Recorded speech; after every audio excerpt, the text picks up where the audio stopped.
Justin Bieber, Kim Kardashian, Kate Hudson, they've all credited it with helping them stay in shape. They're not alone. The Humble skipping rope, the Humble? Or the Humble? The way I use it is a Humble. Yeah. The Humble skipping rope is fast becoming this year's must-have piece of fitness equipment. And someone who's leading the jump rope revolution is social media star Lauren Flyman, whose incredible skills have racked up millions of views on TikTok.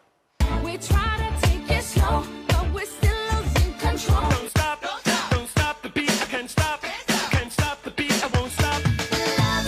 Love me, say that you love me. You ain't nothing but a hound dog, crying all the time. It's all about what? Give it up, what? Oh, I love it. It's incredible. Lauren's here now. Morning. Morning. Thank you for joining us. I think I probably started following you in lockdown because I was looking to try and do something different, and I loved skipping. I've skipped when I was boxing. Yeah. And you really get into it, but trying to master some of the moves that you have, Lauren, is extraordinary. How long have you been doing it? So I started in lockdown. I was just bored. I got furloughed and had a bit of time. And What did you do before? Work-wise. What was your job, yeah? So I was in a sales job selling business supplies to Oh, different very companies. different. Very different. Yeah, I was an account manager. And yeah, obviously no one was in the office. So that business was very quiet at the time. So to be honest, I actually was looking for something fun to do. I've always been into my weightlifting, so I was doing that at the gym. Cardio I've actually always slacked on. I never found any cardio that really held my attention and that I enjoyed doing. And when I started skipping, I followed someone who was just doing it alongside their weight training. And to be honest, it just looked really fun. I thought it looked really cool. And I was like, I actually want to learn how to do some of these footwork skills. Yeah. And what they were doing then is like actually nothing compared to what I'm doing now. It's like it's just evolved. That piqued my interest, got me into it. And then I stumbled across this whole world, a very small community at the time that I wanted to tap into. And then I got started. I wanted to share my videos initially with that small community. That was the intention. But then suddenly I was sharing my progress, and before I knew it, other people outside that community were finding my account and then asking me for tips and wanting me to share how I'd got to where I'd got to in such a short time. Yeah, I think that's what's so impressive when you look at all your different posts, is the progress that you've made as well. From where you started to where you are now is just incredible. Yeah, thank you.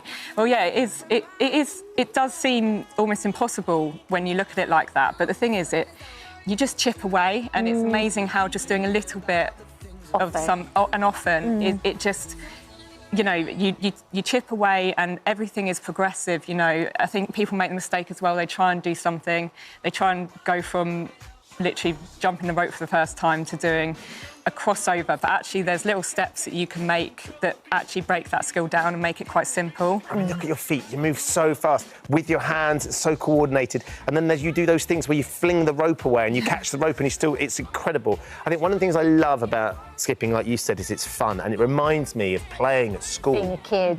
Running around. The first thing you did in the break was skip across like we were in the playground. And there's something like we sort of lose that joy of play, don't we? As we get older, we think, I've got to run really fast, or I've got to lift weights really heavily, or whatever that is, got to row really hard. Yeah, it's like everything. When we move as adults, it always has to be with this end goal, which is really just for your fitness, for your physical fitness or whatever. But actually, it's with skipping, it's enjoyable, and rather than waking up and being like, oh, I've got to do my skipping today because I need to meet my fitness goals. It's like, actually, I want to do my skipping today because I really want to get that trick I've been working on. Yeah. And it's an escape. Like with running and things like that, we still think whilst we're doing it about our problems in life. I think there are sports like, competitive sports where you might go and play tennis and that as well, it is an escape, but you need an opponent to play it. You need someone to play with. I think the great thing with skipping is you get that escape, but you can do it on your own. You can do it anywhere, and you don't need anybody else to do it with. So. But Lauren, you make it look completely effortless. It looks as though, like, my tongue would be sticking out. I'd have a furrowed brow. I'd be like really concentrating. Did you learn choreography as a kid, or do you come from a dance background, or what's the deal? A long time. I mean, I did a bit of dance. I was never like the best at it. I did a bit of modern and tap until As a I was about kid? 15. Right. Yeah. So it's ingrained in me a bit. I'm quite musical. I played instruments as a kid. So I guess, but I never... There's lots of moves, there's lots of dance moves I do with a rope now that I couldn't do without a rope when I started. Right. But I actually think because of the way skipping works and the timing of it, and because actually when, like, something like shuffle dancing, which actually a lot of my moves are inspired by, actually when you look at it, you think people are sliding, but actually it's little jumps. And actually when you skip, you realise how these moves, how you do them. One of the things I really like about your videos is you post the ones that go wrong as well. Like the Yeah. journey for you is about exploration and trying, you know, and you can see the frustration when you're not getting it as well, like we are if we're at home. Yeah, yeah, I think, and that was actually quite a big thing about my, like, evolving my social media, because I think I got to a point where people love following the journey and the progress at the start, and then I got to a point where actually things were quite polished, and I was actually producing these really good videos, and it was like there was something missing, and then I was like, you know what, I filmed my whole session anyway, I should share this. And so people now really love watching the behind the scenes of all the videos and watching me get it down. And I think it's important because people think there's something wrong with them when they try this, and they think, well, I can't get it straight away like Lauren, so there must be something wrong with me. And it's like, well, no, I don't get it straight away. You've got to work at it. Yeah, and it's about enjoying that process, and actually it's a satisfaction, and if it was easy, it wouldn't be as enjoyable, but actually, because it's that challenge and you get it in the end, it's really satisfying. And you now do it full time, it's your job. Yeah. No more sales of that, No. it's sales of skipping ropes and ropes, yeah. and bits and pieces. Can you give us a bit of a tutorial? Yes. That we can share. We're going to show everybody how bad we are as well at the same time. Absolutely. You've got some various ropes for us, haven't you? Yeah, I mean, beaded ropes are great for beginners. And, Why are they great for beginners? They give you that a bit more feedback. So this, well, for a start, the beads help the rope hold its shape, whereas PVC tends to kink and tangle a bit. Right. Whereas these hold their shape, and you can really feel Could it I have that going one, round. please? The beginner, I would like the beginner rope, please. But Ben, you're a bit experienced A little already, bit, but aren't you? not perfect, not great. Yeah, I mean, 5mm PVC, that one there, it's really good as well. I mean, you can learn on 5mm PVC, but it is slightly harder. The great thing with PVC is when you want to add speed, obviously, Super that's fast. great for that, whereas you'll notice the beaded ropes feel slightly heavier, so they're harder to move fast. But these hurt as well when they hit your back of your legs. Yeah, but then I suppose you can move PVC faster, so then it will hurt, It'll but whip more. beads can hurt as well. Okay. Some people like that for fun, you know. You've got to explain away the whip mark on the back of your leg. What does it do for your body as well? I mean, obviously, it gets your heart rate up. It improves your fitness overall. Yes, so, I mean, one of the really good things about skipping is that it strengthens your bones because it's weight bearing. Does it really? I didn't know that. So it can actually prevent osteoporosis and things like that. So it's really important to incorporate it if you can. And obviously it strengthens your muscles, and yeah, it does, I mean, it burns a load of calories. My heart was going like that. It's going to need. So what are we going with then, Lauren? Let's, Kat, because just start, just getting used to the rope. I know you're in heels. I was about to say, how often do you wear a full-on leather out for the skirt back of and that heels? set as well. Never. Never. And I couldn't recommend doing this in heels, but you're going to do it. Okay. So if you just practice bringing the rope over your head and letting it go under your heels. Letting it go under your skirt. Didn't make it. Yeah, perfect. Yeah. So you've got a toe catch there. Yeah. So that means if you were to jump the rope, then you would have jumped it. So it's just, and if you go over like this and practice that, it's quite. So that's quite an easy way to start, isn't it? And lift your heels to pull it down. Yeah. And there you go. So you've got it. And what you... Oxygen! I need oxygen! I need oxygen! It's going faster and faster and faster and faster. It's almost like I've already given you some tips or something. We have practiced a little bit, I'll be very honest. So the thing that a lot of people go wrong with jump rope is rotating the rope, thinking they have to go round and round with their movements. But actually, it is a rotating object and it's connected to you anyway. Yeah. So you only have to apply the energy once when the rope is in front of you, and you just flick down. And it's actually on that flick down that you jump up. So the timing is actually the same. A lot of people as well, they sort of wait for the rope and they think they've got to wait and then jump it when it gets there. But actually that just gives you a bit of hesitation and you kind of end up doing a double bounce. Right. But actually you should be able to do this with your eyes closed. It's just you literally flicking the rope down as you jump up, and then you're resetting when you come back down, and it's like flick, flick, flick, flick. Oh, flick. I see. Yes, And you because can I was actually- kind of double bouncing. Yeah. Yeah, and you can actually practice it without the rope by just That's what you doing wanted your to do. flicks down. Jump without See, the rope. Ben's I'm really good very at this. impressive without the rope. What about, and Lauren, give me a trick I can do. So crossover. Yeah, okay. Yeah. That's it. So with a crossover, you want to scoop your handles. Like I always imagine, like you've got ice cream tubs attached to you on your hips. Yeah. And you're scooping them. You're scooping. So I'm going to scoop them up down. You're taking a I'll take scoop a of the spoon of ice cream. So, because you want to get that scoop, otherwise, some people they throw their hands out to the side. That's exactly what I do. And you actually end up crossing too high, and you see the rope actually comes off the floor. Yes. But you actually want to cross your arms low down so that you're. I need a helmet.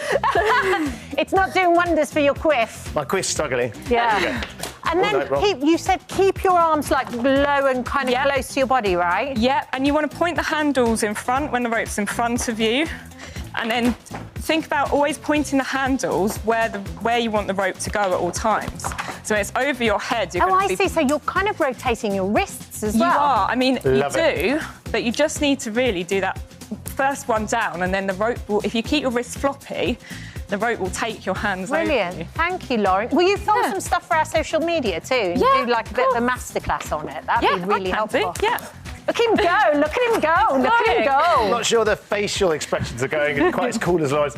Exactly. It's Lauren, I not love Muhammad Ali for sure. Thank you so much for Thank coming in. you. We're going to keep practicing, aren't we? We will. Yeah. I love it. I love skipping. It's brilliant. Thank you, Lauren. Thank Oh, you. hello. Now Thank you for visiting our This Morning YouTube channel. We upload tons of new content every single day. So hit the subscribe button, like all the videos, and don't miss out. We'll see you in the morning.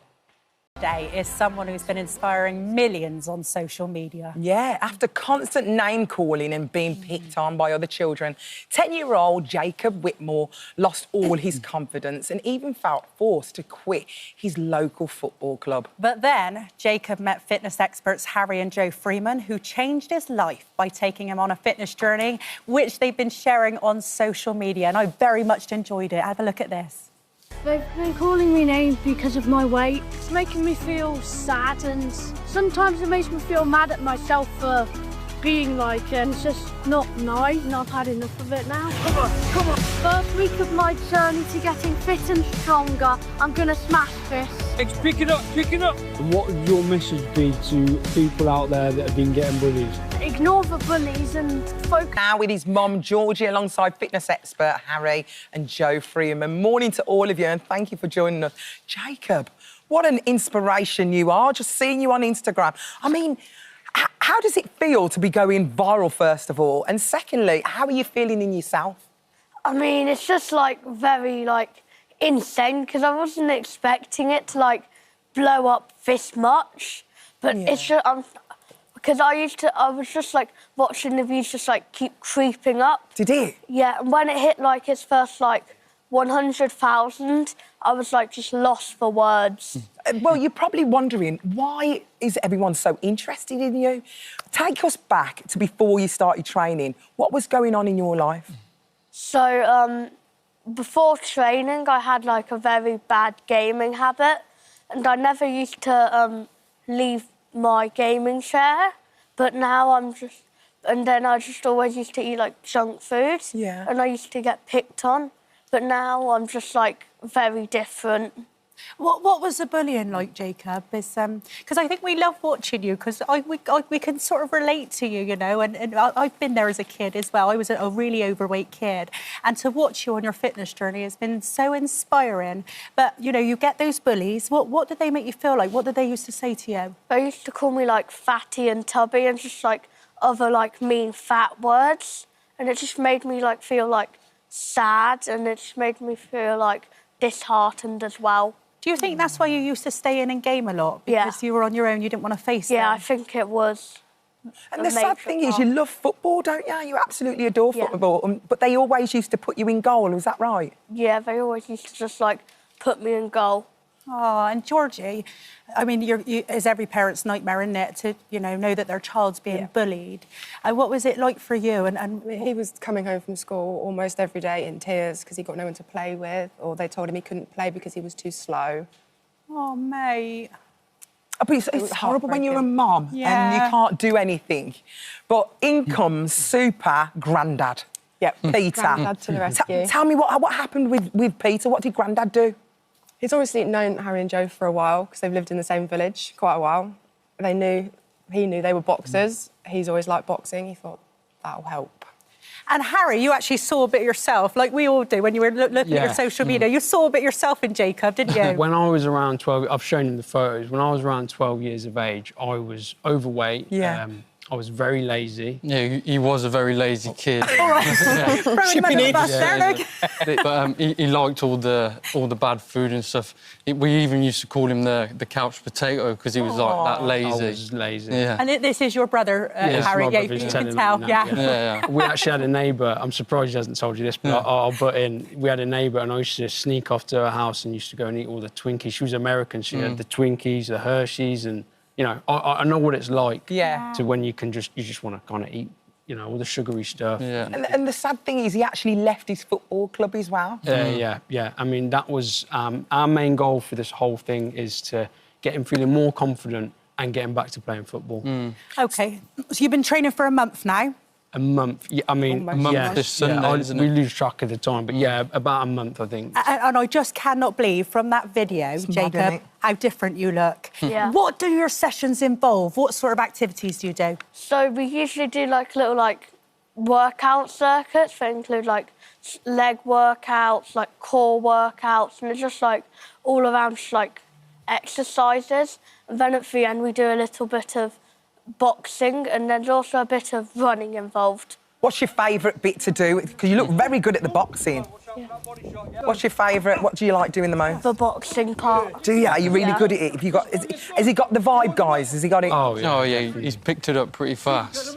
And your videos have gone viral. I mean, how many... What's your highest counted video now? What's the views like- on it? It's like millions, isn't it? Almost 6 mil. 6 mil. About 6 6 million! yeah. 6 million views. Yeah. Wow, what an inspiration to be doing that and putting that out on social media for other kids to watch your journey and see the change that you can make is absolutely fantastic. Yeah. Joe, are you hoping to help other kids like Jacob? Well, definitely, yeah, because we've had thousands of messages, emails, messages on all platforms now asking us if we can help their kids because they're in the same position as Jacob. So, yeah, we definitely are looking into helping a lot more Reaching kids out, to- yeah. And there's a fundraising page as well that we've raised loads on Facebook, haven't we? Yeah, originally they just said, we was getting emails after the first video was put out, I want to buy Jacob a skipping rope. I want to buy Jacob a pair of running shoes. And it was like someone said, just set up a GoFundMe rather than, addresses and whatnot. And we set £250 as like a thing.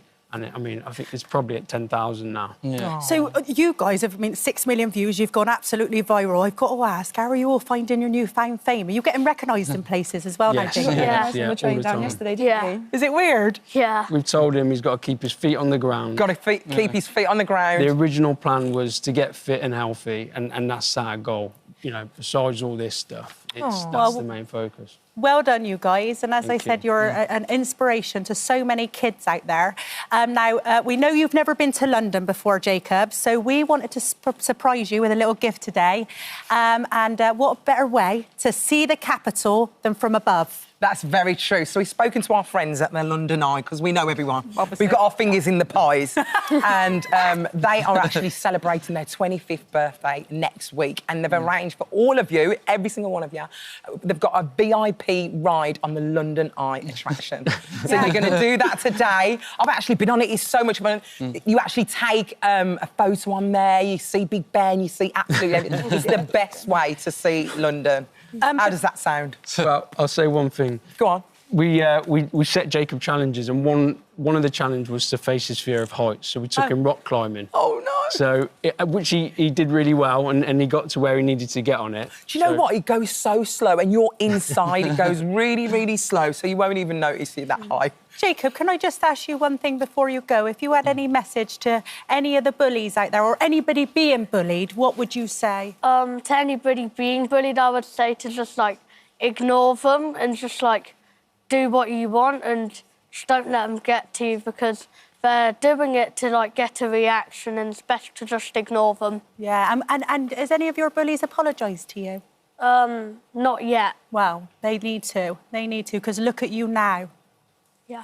Oh, thank you so much. Thank you for coming so on and much for coming inspiring on. everyone. So well done, And George. thank you for joining us. Thank Yeah, you thanks so for much. having me. Hi everyone, just wanted to say thank you for visiting our This Morning YouTube channel. Now listen, we upload new content every day, so go ahead and hit that subscribe button so you don't miss out. And we'll see you in the morning.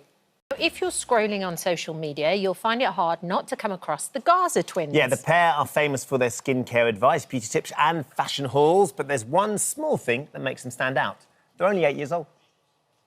This is Daddy with a dream. Let's talk skincare. Get ready with us to go meet our teacher. Let's do a night routine. I'm thirsty.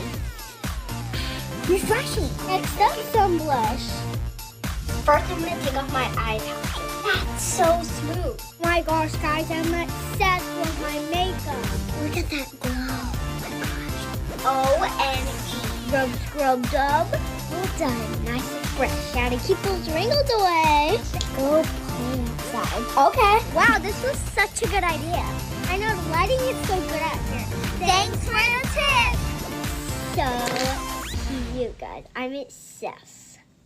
So cute. Gorgeous. So Cody cute. and Haven Garza join us now from Oklahoma alongside their mum, Adria. Good morning, girls. Lovely to Good speak to you all. How are you morning. doing? Good. Good morning. Thank you for having us. Our pleasure. Adria, tell us how this all started. What made you first think that you and the girls could create this extraordinary influencing empire? Oh gosh, well, I never ever imagined that from the start. It really just started when the girls were babies. I would dress them up, they're twins, and so I like to dress them in matching clothing. I would post pictures of the day. Oh, wow. And then when we were locked down during COVID, I had to find a new outlet to kind of do that. And so we started creating videos. That's the only reason I downloaded the TikTok app, was to create a video. At the time, it was the trend called Flip the Switch, Yeah. where you switch places. And so Haven stood in with me and we did the Flip the Switch trend. I posted it just so that I can have it to share on my Instagram and Facebook with my friends and family. And when I logged back into TikTok about a week later, we had tens of thousands of likes and views and followers. It was insane. Wow. And then from there, it developed more into cosmetics and skincare, right? Well, they were 3 when we started. So yes, over time, they've grown and developed new interests. And so then when they were about 6 years old, they started asking me if they could get moisturizer. And I was like, okay, sure. They saw me using it in the mornings. They wanted to get moisturizer. So I did some research into some skincare products that were going to be appropriate for their age. And we went shopping. Haven, we're looking at some of these amazing little videos that you've made. Do you remember that first video that your mum asked you to make with her? And how did you feel making it? I felt good making it because I thought I was like all famous. So you felt like a bit of a star doing it? Yeah. And Cody, what happened to you? Because am I right in saying that you weren't really up for that first video? What? You weren't really up for that first video, the Flip the Switch? Oh yeah, I was mad. She was grouchy that day. Grouchy that day. You Oh, made up for I it see, since. I see. And what's it like when you go out and about? Do people recognise you now? Do they want to take selfies with you? Do they want to chat to you?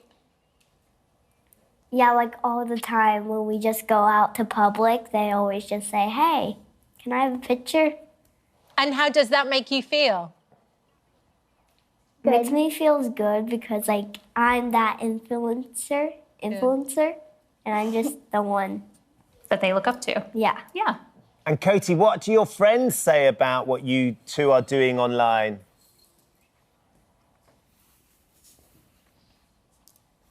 What do your friends say about it? Oh, they don't really like do it as much because they play soccer. It's like a sport where you run and stuff. Cody is more of the sporty girl, and then Haven is my dancer. And so I'd say Haven's friends probably tend more to want to do the beauty, skincare, makeup routines than Cody's. It's interesting, Adria, because when we see them, they're still very much like little 8-year-old girls, As and they it's should be, very yeah. and it's very charming. Actually, was that something that you purposely wanted to do? No, not at all. It just kind of, like I said, it just evolved with time. I just listened to what they're interested in, and as their mom, I try to do my best to allow them to do that in a safe place. And so when they were interested in the skincare and beauty, I thought, well, who's a better teacher than myself? I'd rather them learn from me than some influencer online that may not be teaching them the right thing. There's a lot of concern, isn't there, Adria, about young girls and not just young girls, young boys as well, but trying to get skincare routines with skincare that's not appropriate for their age. We spoke to Dr. Emma Edgeworth, who's a British cosmetic dermatologist, who said that any child who is prepubescent shouldn't have a complicated skincare routine. The skin is delicate, the skin is an organ, it has to last your whole life, you need to look after it. Complicated skincare routines affect the skin's barrier, can lead to sensitivity and allergies. Base what you put on your child's face based on their needs rather than what they want, because they've seen it online. And the reality is, for the girls, even though they're only 8, they are influencing other young girls as well. How do you make sure that what they're using is age appropriate and they aren't trying to promote things that isn't going to be correct for their friends and the people that follow them? Yes, absolutely. I totally agree. As our platform started to grow and they really started to become an influence, I wanted to make sure that we're educating our audience with what the right things are to use at certain ages and make sure they're using the correct products. And so I also consulted with a dermatologist. I've actually interviewed one for our podcast. The girls actually interviewed her for our podcast. And so our page is really just about self-love, self-care, and self-worth. And we try to do our best to educate our audience to know what is appropriate to use at this young age. Adria, do you ever worry about featuring the girls online like that? Well, I'm a mom, so I worry about everything, whether it's enrolling Cody in soccer and worrying about concussions, or Haven in dance, worry about her tearing something. So, of course, I worry, but I just do my best to protect them always. And we really just show very surface level parts of our life. So you're not seeing our day in, day out on social media.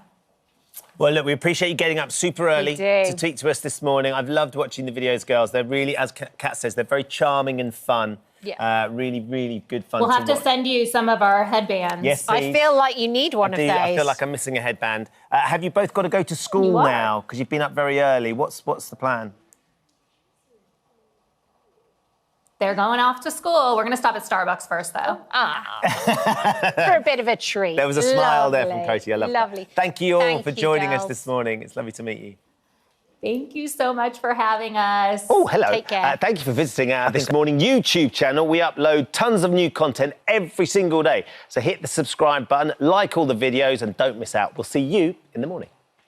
It certainly does. And Lindsay joins us now as she releases her new book, Take Care. Good morning. Good morning. Good morning. Good morning. Lovely to see you. Really lovely to have you on the sofa. First of all, how are you doing? How are the kids doing? How's everybody doing? Yeah, I'm really good, thank you. It's been a tough few months for the whole family, but I think in true Rob's style, we just want to celebrate his life, and that's why I wanted to write the book, really, was celebration of Rob's life, and, you know, to really shine a light on the work that carers do. I think, you know, the book is called Take Care. Care is at the heart of the book, and really to kind of celebrate and recognise the work that carers do. So I feel really proud and honoured to be here today to share the book with you. And but yeah, the family's good, and they keep me going. The children keep me going. You know, there's never a dull moment in the Burrow house. Well, there's as you can three probably of them. imagine. Yes. Yeah, there's 3 of them. I think that is one thing that you do absolutely take from the book, is just what an important job carers do. And it's amazing that you're ready at this time, because it hasn't been that long, really, to really kind of get that message out there. Yeah, do you know, I think doing the book has really helped. I think in many ways it's been quite a therapeutic process going through the book and actually reflecting on, you know, because the book is a whole story. It's a story from kind of my childhood growing up.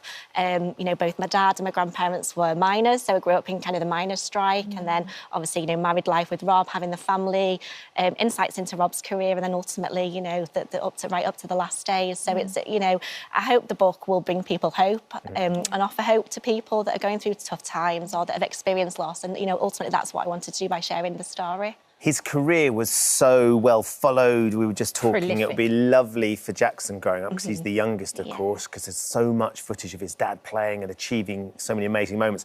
And so my understanding and the world of rugby's understanding is Rob as a professional rugby player. You, of course, knew him as a teenager.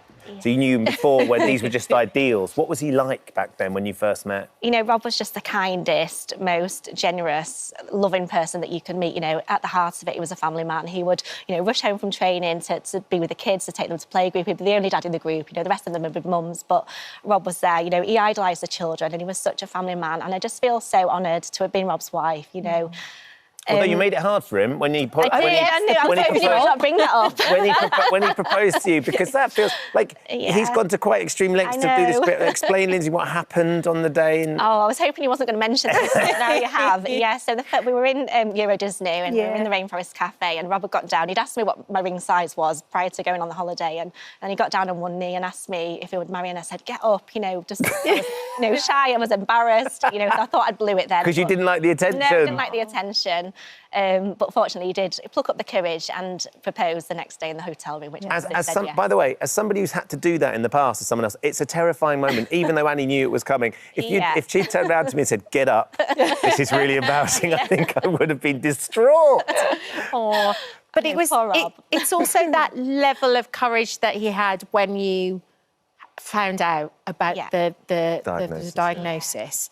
And when you read it, actually, what really strikes you is the first words out of his mouth were kind of, I'm glad it's me, and it's not you, and it's not the kids. Do you remember, because I think when you were going in, you weren't expecting that, essentially. No. How shocking was that moment for you? It was devastating, I think. You know, Robert had blood tests, he'd had MRI tests going in, and they'd all come back clear. So it was the nerve conduction studies that he'd had, and we thought at the time that he might have a condition called myasthenia gravis, which affects the speech muscles, but it's treatable. Right. So we were quite optimistic going into that consultation, and to be told, you know, you've got a year to 2 years to live, and, you know, my first thought was obviously for Rob, but then the children, you know, what are we going to tell the children? How are we going to tell the children? You know, the dad's got a life-limiting disease, and I think working in the NHS, I had an insight of that path and that journey that we were on, whereas Rob was very much, it will be okay, you know, as long as you're okay and the kids are okay. And that was just Rob, you know, that was just Rob took not. Yeah, absolutely. He always had such, I mean, even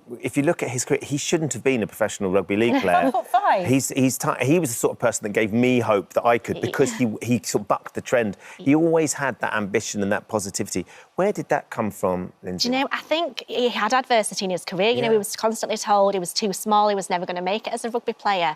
And I think that really in his battle with MND, you know, consented into that, because actually, you know, being told you've got a year or 2 years to live, Rob wasn't going to accept that. He wanted to spend every single moment with the children. He wanted to see the children grow up and see the milestones. And I think that positive mental imagery, you know, and, you know, I look back and I think, I don't know how he did it. You know, if I was in Rob's shoes, could I have been so positive and so brave and courageous? And, you know, Rob was a really private family man, so I think for him to open his doors and show the world, you know, the brutality of living with MND and how it affects not just the person but the whole family was a really brave and courageous thing to do. It's so funny because there's so many moments that how do you do it moment in the book. Like one for me was your two girls getting up and having the strength to talk at the funeral, which do you describe as a celebration of life? Yes, yeah, absolutely. We wanted Rob's to be a celebration of life. I think he's achieved so much in his, you know, in his career and as a professional player. But yeah, I think the grace and the courage, you know, for the girls to stand up at the funeral and speak about the dad and what he meant to them was just, you know, I felt so proud. You know, at that moment. And I hope in years to come, you know, they look back and think, you know, I did my dad proud, because he would have been watching down on them, I'm sure. And little Jackson on the day as well, you were impressed by his strength going around making sure everyone was okay? Granddad. Yeah, he was looking after us all, you know, he was only 5 and such a young age. And, you know, as a parent, you worry about the children and, you know, what effect it's going to be. But I think, you know, Rob wanted us to be happy and, you know, we're determined to keep that promise and to continue to make him happy. There is an extraordinary bit in the book, Lindsay, where you talk about the fact that Rob says that if it was rugby that had given him MMD, he wouldn't have wanted not to have his rugby career. Yeah. Which I think will strike everybody in different ways. They'll take that as, they'll be quite surprised potentially because, you know, that it's the disease that's robbed you of your husband and the children, their father. How did you feel when he said that?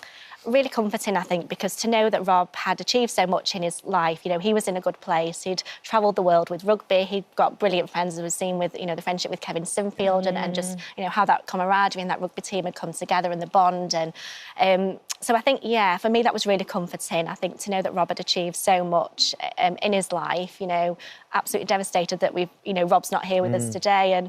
And but I think, yeah, it's so much to be proud of. And, you know, he leaves an incredible legacy behind. I think, you know, he's given so many people hope. He was the face of the M&D community for so many people, you know, under the most difficult of circumstances. You mentioned Kevin there, of course, his skipper, his best mate, and what a Superman he is. I wonder if can you put into words the sort of the impact that Kevin's had on your lives and since Rob's diagnosis and since Rob's gone? I think it's given people hope. I think, you know, prior to, I think, the likes of, you know, Rob and Kevin and what they've achieved, people didn't really know what M&D was. Yeah. But I think they've really shone a light on it and people now know what it is. And, you know, one thing that strikes me is people say, I don't have to explain what M&D is now because people know about it because of the awareness, because of the, you know, the fundraising, the incredible £20 million that's been raised for M&D charities is just, you know, phenomenal. And that will change people's lives and give people hope, which, you know, ultimately that's what Rob wanted to do by sharing his story. Absolutely. I mean, we talk about his career and how sensational that was, but the legacy as well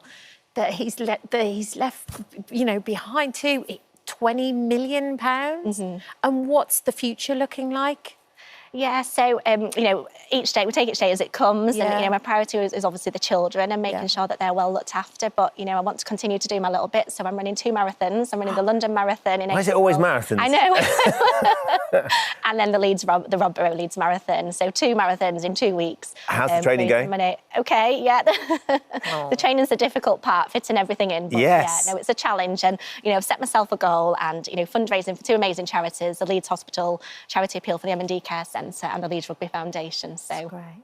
I love the forward, actually, by Prince William as well. I just think, you know, when he says we should all take care of each other and look out for each other, I think in these times, I think it's a really important thing to do. And I think your book will help so many people. Thank you. Thank you. Really, really well. Yeah, for sure. And hopefully once you finish the marathon, you take care of yourself for a few days. Go for a massage. And your feet and your legs. It's the stairs. That's what the problem is. Lindsay, thank you so much for coming in. Thank you so much. Thank you. Lindsay's book, Take Care, a memoir of love, family and never. Oh, hello. Thank you for visiting our This Morning YouTube channel. We upload tons of new content every single day. So hit the subscribe button, like all the videos and don't miss out. We'll see you in the morning. The new Bridget Jones film has got us talking again, this time about the scenes featuring a white owl believed to be a sign from the late Mark Darcy. So here's a question for you. Do you believe in guardian angels? Author and spiritual teacher Carl Gray believes we're surrounded by angels all the time. We just need to learn how to look for them. And he joins us now. Lovely to see you, Carl. Thank you for having me. Nice to be you here. were saying that you've been on This Morning back in 2012. Yes, first book. So 12, 13 years ago. Yes. And I'd imagine that from your perspective, when a film like Bridget Jones comes out and there's this creature in it, an owl, that everybody is perceiving or talking about being this sort of the ghost of Mr. Darcy.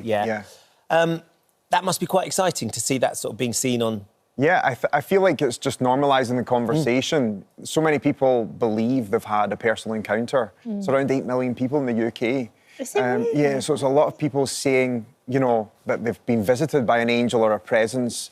And a lot of that is through nature. So like seeing an owl sitting at your window every night, like they do in the movie, gives them that confirmation that something else is out there. Because sometimes it's not kind of big, dramatic incidents or anything like that. It's something that is very pertinent and personal to you, and it could be even the smallest thing. Yeah, and what I loved about that movie was at the end, everyone had a different perception of what the owl meant. Yeah. And I think that's really important, that we all have our own personal experience and take from the experience what we need. Yeah. You know. Well, talking of personal experience, sorry, Ben, what was your first personal experience with an angel, and what first kind of opened your eyes to it? It was actually with my grandmother. We were both in wheelchairs. When I was growing up, I had Guillain-Barré syndrome, and we were in the same house, both in wheelchairs, and we formed this really amazing bond. Oh. And then one night, my grandmother was moved to hospital, and I went to bed. A neighbour put me to sleep, and I woke up, the light off, and my grandmother was at the bottom of my bed, and I just remember feeling so loved. And she wasn't in a wheelchair. And then the next morning, I told my mum about it, and she then revealed to me that my grandmother went to heaven. Wow. So ever since then, I've had this big question of, if she went to heaven, then why did I see her?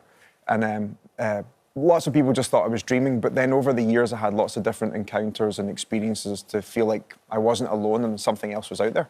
And what do you say to people who are really sceptical about it? Like you say that, oh, you're just dreaming. But I think if you are sceptical, then that's okay as well. Like, until you have your own personal experience and you can say, oh my goodness, that touched my life, then that's okay. It's okay to be sceptical about these things. And I think that's also healthy. Yeah. Because so often, I think, when we think of angels, you think of beings, human beings with wings. Wings, yeah. But it doesn't have to be that. It's kind of more of a feeling. It's a feeling, and I think that's the most important thing. So many people say, I don't believe in angels because I haven't seen one, but there's so many people who have felt a presence or found a feather or had this feeling that there's a sign being sent their way, and that's an angel to me. And I think that's... Lots of people contacting us and talk about feathers quite a lot. This is Carmel says, not long after my grandfather passed away in 2018, I came back from the school run to find a little white feather on my doorstep. It was a bit of a windy day, but the feather stayed put. My sister had one on her doorstep a week or so earlier too. Yeah. And that's a regular theme, isn't it? Feathers, white feathers. Yeah, it's kind of like the angelic business card, you know, and you find it, it's like them leaving a little message to say they're being close by. Yeah. You describe yourself as an angel communicator. Yeah, well, angel, yeah, because, and that's more like, for me, it's about opening up to a sign and looking out for it. And a lot of people kind of come to me with their signs and say, you know, what does this mean? But the one kind of message that I say is that no matter what the sign you experience, it's really a message that you're not alone and that you're on the right path. Signs only show up when you're on the right track. Which can only be a positive thing, Yes. actually. Or if it helps you deal with grief. Yeah, exactly. In some way, shape or form.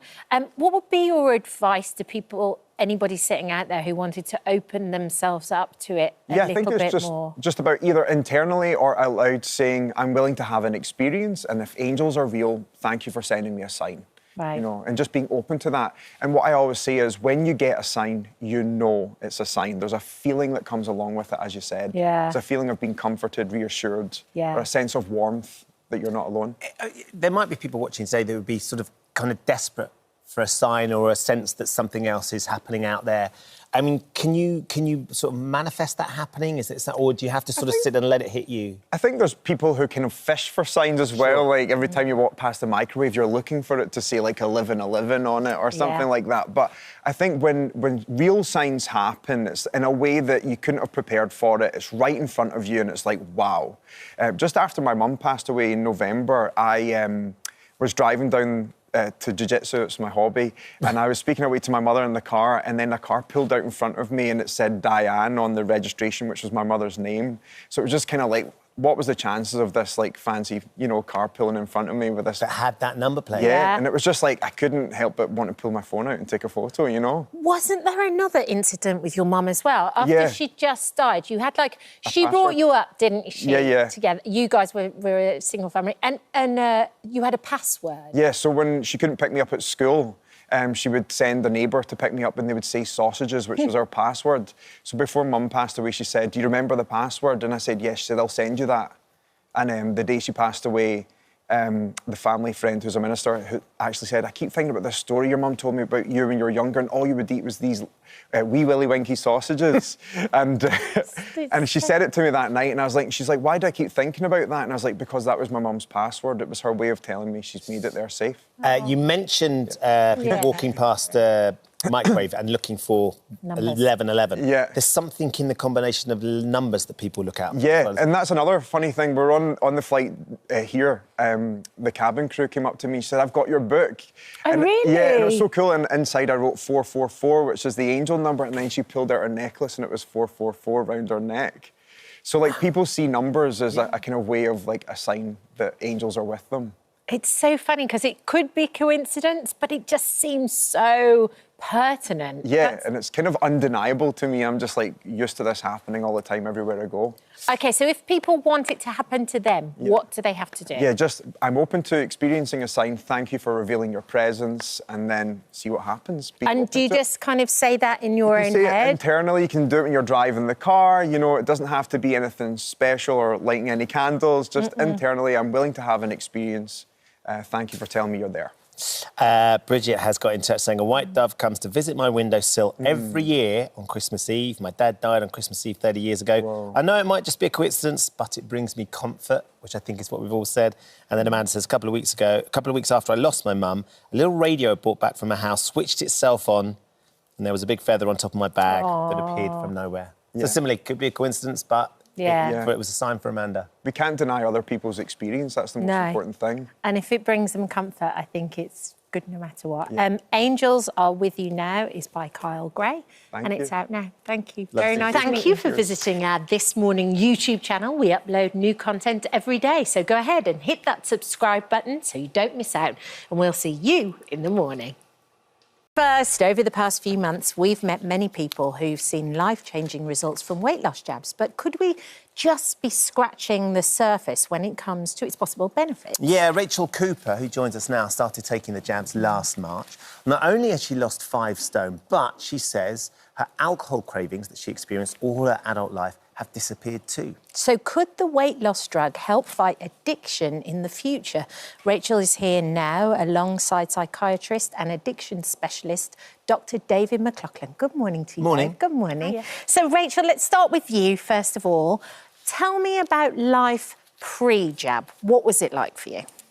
Bit of a mess, if I'm honest. It was very chaotic. My eating habits were awful, and I was a serial binge drinker. I would drink most weekends to excess. I had relationship problems with family, problems at my work, wasn't performing well. And it was just really chaotic, yeah. And you've got 2 little boys as well, so you were trying to run around after them as well. Yeah, I was surviving, but there were times when I felt like I was doing the bare minimum and just ticking the boxes and not being the best mum that I could have been, Okay. Lockdown was pretty difficult for you, wasn't it? For everyone. By the time we came out of lockdown, what had happened to you? What had you done, and what sort of state were you in? I was 4 stone heavier after lockdown, and it was a lot because we lived on takeaway pretty much. And it was when all the new gins had come out, all the different flavour gins. So I was trying a different flavour like every other day. And yeah, we just became, I think, we got so used to being indoors that when everything went back to normal, I didn't really know how to fit in with society anymore. So I was really agoraphobic as well. I really became anxious about doing the school runs and... And was that as sort of a byproduct of the weight that you'd put on and yeah, absolutely. I felt horrible about myself. But that was the biggest I'd ever been. I was nearly 19 stone. I was 3 pound off 19 stone.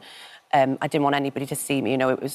It was really bad because they'd saw me before lockdown and obviously all of a sudden I ballooned into this person. Yeah, and you were working from home too, so it was even scheduling was tricky as well. Yeah, so it's I mean, you can still work from home now, but I wasn't at that job at the time, so I was furloughed at the time and then got another job after that, but yeah, it was difficult. What was your relationship with alcohol like? You talk about a bit of sort of the eating, obviously, but binge drinking as well. You're loving your gins and in lockdown. Yeah. And were you ever concerned about your relationship with alcohol? Always been concerned about it, if I'm honest. So from the age of 18 onwards, I've never had a good experience with alcohol. It's always caused trouble for me, some type of drama. And it's a lot of my relationships in the past I've thought to be toxic. Well, looking back on reflection, probably was a lot of it was the alcohol, because I was quite provocative through it as well. And I knew that it was causing problems. But for years, I didn't want to have to admit that I had to go cold turkey and give it up. I wanted to try and moderate, which is what I tried to do and failed for many years. Right.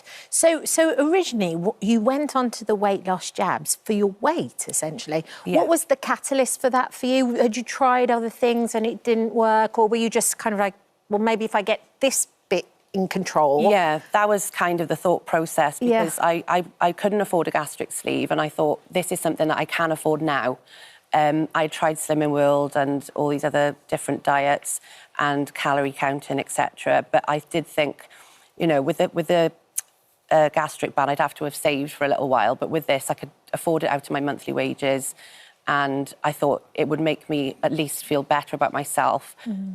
So that helped because with trying to give up alcohol as well, your sugar cravings go through the roof. And I was eating, like taking a pack of Haribo to bed every night, wow. you know, when I was trying to give up drink. So I was putting more weight on as I was trying to give up drink. So, you know, initially I was like, it's not that bad, just, you know, as long as you're not drinking. But at some point you've got to... Becomes a vicious Yeah, circle. vicious So you're circle. investing in yourself. You're going for Yeah. this jab, and you start taking it. And how quickly did you start to notice that you were losing weight and you were sort of the food noise had quietened in your head? I think I was one of the unlucky ones because I had a lot of friends that were a lot slimmer than me and they lost a lot more weight than I did early on. You know, you see people having like half a stone in a week and Right. I was always like 2 pounds and I was like initially, well, I can lose more than that on my own, but you've got to give the medication chance, you know? And I contacted the pharmacist here at Ushk and she was really supportive and just said, you know, give it a chance.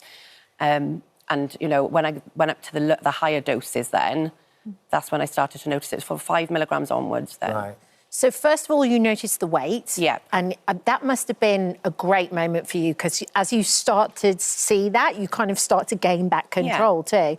But it didn't just quiet the food noise in your head as well. You found that as a side effect, it also, you didn't want to drink anymore. Yeah, exactly. It was like sometime in September and I'd gone up a dose and I just remember waking up and just didn't think about it anymore. You know, it occupied my mind all the time.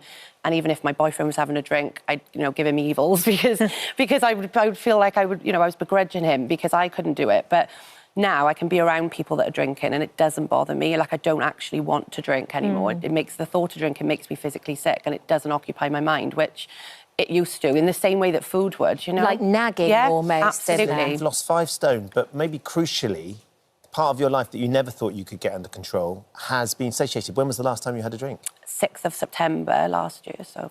And you're not even thinking about it? Nope, not at all. And it's usually, like, with me, I've got quite an addictive personality, so I usually drop one addiction and somehow go on to something else, you know, and it hasn't happened. It's fascinating, Dr. McLaughlin, to hear what Rachel's been through and how she's done it is amazing. We've heard a lot of people that we've had on who talk about the food noise. There's constantly in the head and that stops. But to hear the alcohol noise has gone as well. Is that something that you're anecdotally getting from some of your patients? It's really interesting, really exciting. Anecdotally, yeah, we're hearing kind of case studies like Rachel's, and that's really interesting for us as obviously as psychiatrists and gives us a bit of hope. I think what's really important though is to kind of consider when we're deciding whether or not something is a safe and effective medicine, if it's going to be of value to prescribe it. What we need to do is look at these case studies, but then also look at bigger studies where we're thinking about kind of population level studies and then eventually even things like randomized control trials where we have placebo versus the active ingredient. So I think it's definitely really exciting, but there's a lot more research and evidence that needs to be gathered before we can say for sure that this is definitely something that's going to be safe and effective and of value for people. You just mentioned there about it being safe. I'm guessing, though, that there'd be more risks if you were using it to try and control addiction because it's actually been created for weight. Yes. So the medication's been licensed for weight and that's purpose. Yeah. It's been designed for that. So we know that this is helpful for people who are overweight to lose weight. And we've actually seen a study that was published in the Journal of American Medical Association last year. It was carried out in Sweden where they had over 200,000 people. And they showed that people who were using this medication who were overweight, they did manage to reduce their drinking behaviours and they had less alcohol-related admissions to hospital. But we don't know what would happen if somebody who was underweight, for example, was to take this medication. Yes. And a lot of people who are very heavy drinkers, a lot of them are actually underweight because they're not well nourished. Yes. So I think it's really exciting, but we do need to kind of think, well, is this the right treatment for the right person at the right time? And that's still work that needs to be figured out. Yeah. Have you, Rachel, your friends that you know that are on, have they noticed the same thing? Have they noticed a curbing of their desire to have a drink? So a lot of my friends don't have a problem with drink. No. But what I've done is I've shared my journey on TikTok and I did put a video on about it and say, has anybody had these side effects with the weight loss injection? And they replied, and like in abundance, lots of people came back and said they were having exactly the same, you know, that they didn't crave alcohol anymore, they didn't fancy a drink anymore, and in other areas of their life as well, with like prescription medication and stuff, people have had problems with, and they've it's tapered them off with that.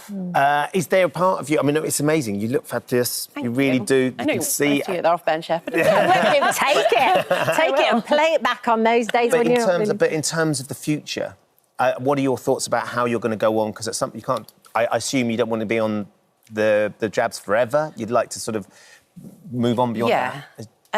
Well, luckily, like the pharmacy I'm with, they do maintenance plans, so Sure. it's not frightening for me at the moment. I'm 2 stone off my target weight, so I'm not thinking about coming off it anytime soon anyway. But if I was going to come off it, there's plans available to like find the right dosage for you, find the right, you know, level or whatever. You can and get support to taper it off. I've always tried to stay on a lower dose for as long as I can, so that I'm not just jumping a dose every 4 weeks, because I know I've got to try and do some work myself as well.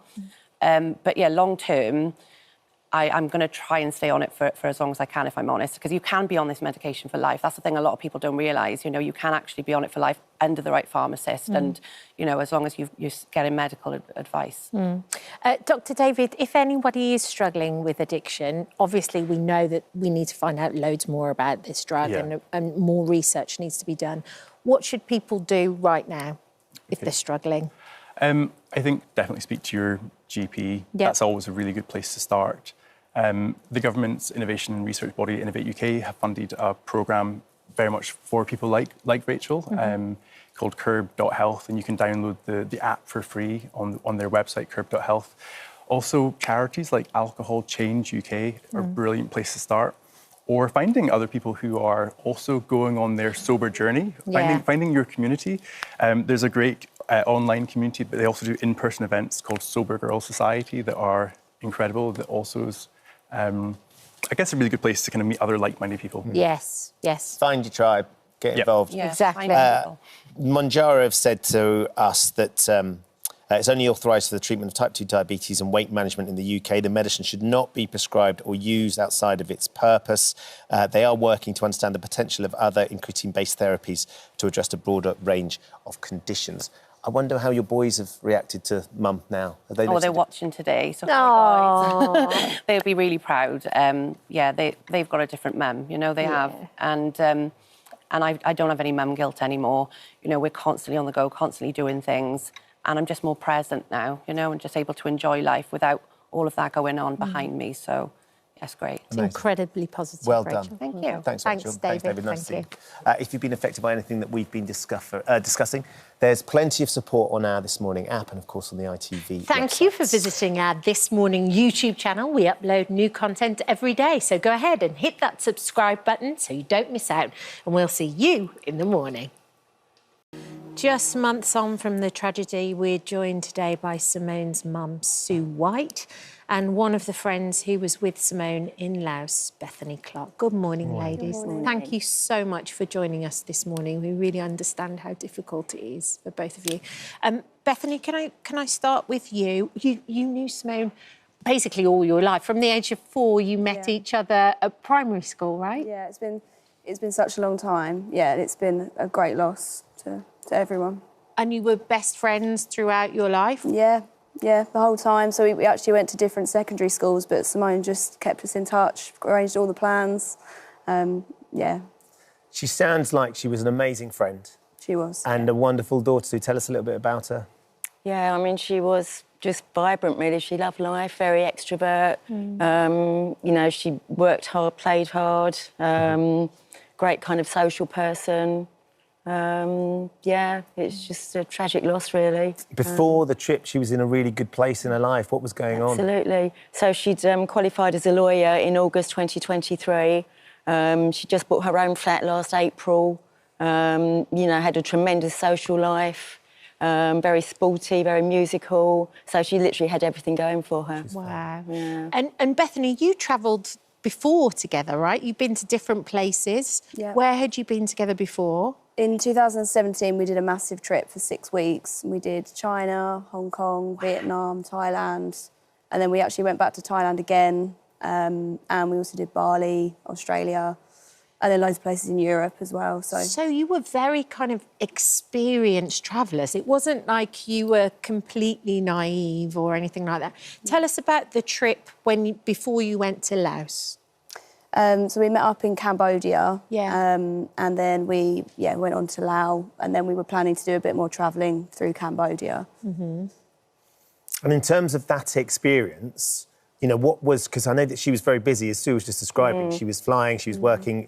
I think you'd done most of the organising, and then she turned up, and then you were just going to go off and experience these wonderful cultures and countries. Yeah, I mean, my job's less intense, so I did a lot of the bookings, and I'd obviously sent her the links, and she looked through all of it.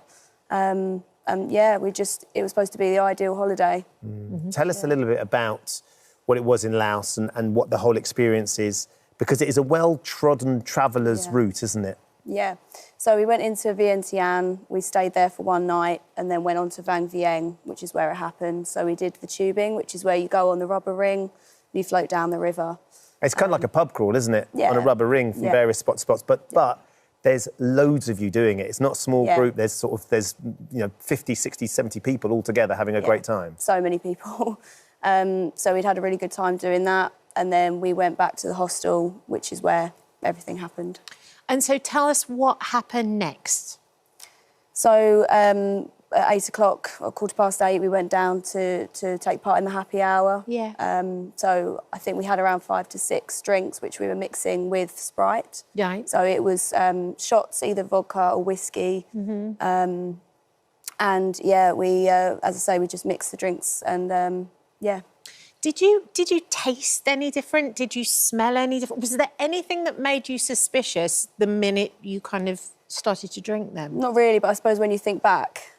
Right, with hindsight. Yeah, so I put a little bit of Sprite in initially, tasted it, and it tasted not very much. And I suppose if it was proper vodka, I probably would have been a bit taken aback, you know.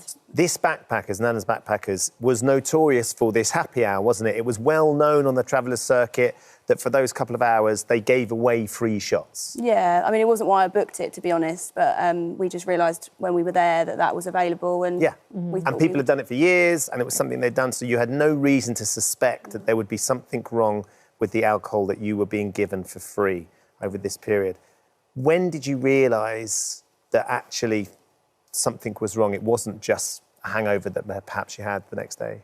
Yeah, it was the next day. I mean, when we woke up in the morning, I wouldn't say I felt 100%, and I think we all just agreed that we felt on a similar level. We kind of thought it was a bit of a hangover, but we weren't worried. No. And then we did the tour that we had planned. So we went to the Blue Lagoon, and then we later did some kayaking. And it was really the kayaking for me that I was like, this is really strange, because both me and Simone were having to lay down. We weren't able to participate. Yeah. So for that reason, I suppose, then the kayaking. And then when did it start to take a turn for the worse, and you not just feel tired and think, oh, this is just my body responding to a night out? It was more, OK, this is now worrying, and now we need to either go and seek some help or find out what's going on. I suppose that's the thing, I wasn't worried, which is part of methanol poisoning. Really? Yeah, we weren't concerned. No. Which is why... and that's a side effect of methanol poisoning, is it? I think so, yeah. Right. So we got onto the bus to Vientiane, which is where we needed to be anyway. Yeah. And then our other friend had said Simone's being sick, so I woke up because I'd been asleep. I got off and fainted, got back on, and no one thought much of any of this, really. It seemed like no one really took any interest. And then luckily our friend got us to a public hospital, which is where we were told we had food poisoning, and that's where Simone started to deteriorate. She was in respiratory distress.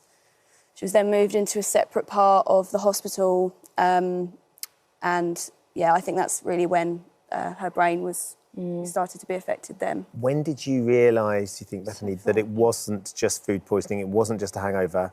And when was the first suggestion that it could be methanol poisoning? So we were in the public hospital for a few hours, and by this time, because Simone had deteriorated so much, our other friends suggested a private hospital, which is when he made, I think, 3 calls in total, and they eventually came. They got us there. I think we checked in at 11:20, and they said, you know, we're going to have to take her straight off to have dialysis. Crikey. So they basically diagnosed it in the private hospital straight away. And they saw it and realised pretty quickly? Yeah, I mean, our other friend was the one who suggested it to them. Really? But they had also had other cases, so they knew Had your other friend been drinking the drinks with you the night before? Yeah. And so then when did you get a call, Sue? Because at that moment, Bethany, when they moved hospitals, you must have thought, oh, this is really serious. When did you get the call, Sue? I think it was on the Thursday morning. So they were in the hospital on the Wednesday evening. Thursday morning, Bethany messaged me and said, don't want to worry you, but all three of us are in hospital. Yeah. And I think you said acidosis. And I mean, I was worried. She said Simone was quite poorly when she was admitted, but there's been a slight improvement. Okay. But, you know, I mean, obviously I was absolutely worried sick all day long. And I think on the Friday, we then spoke and she said, I think you should fly out here because Simone's been sedated. She's not woken up, which was quite unusual. So, you know, I consequently booked a flight for the Saturday morning.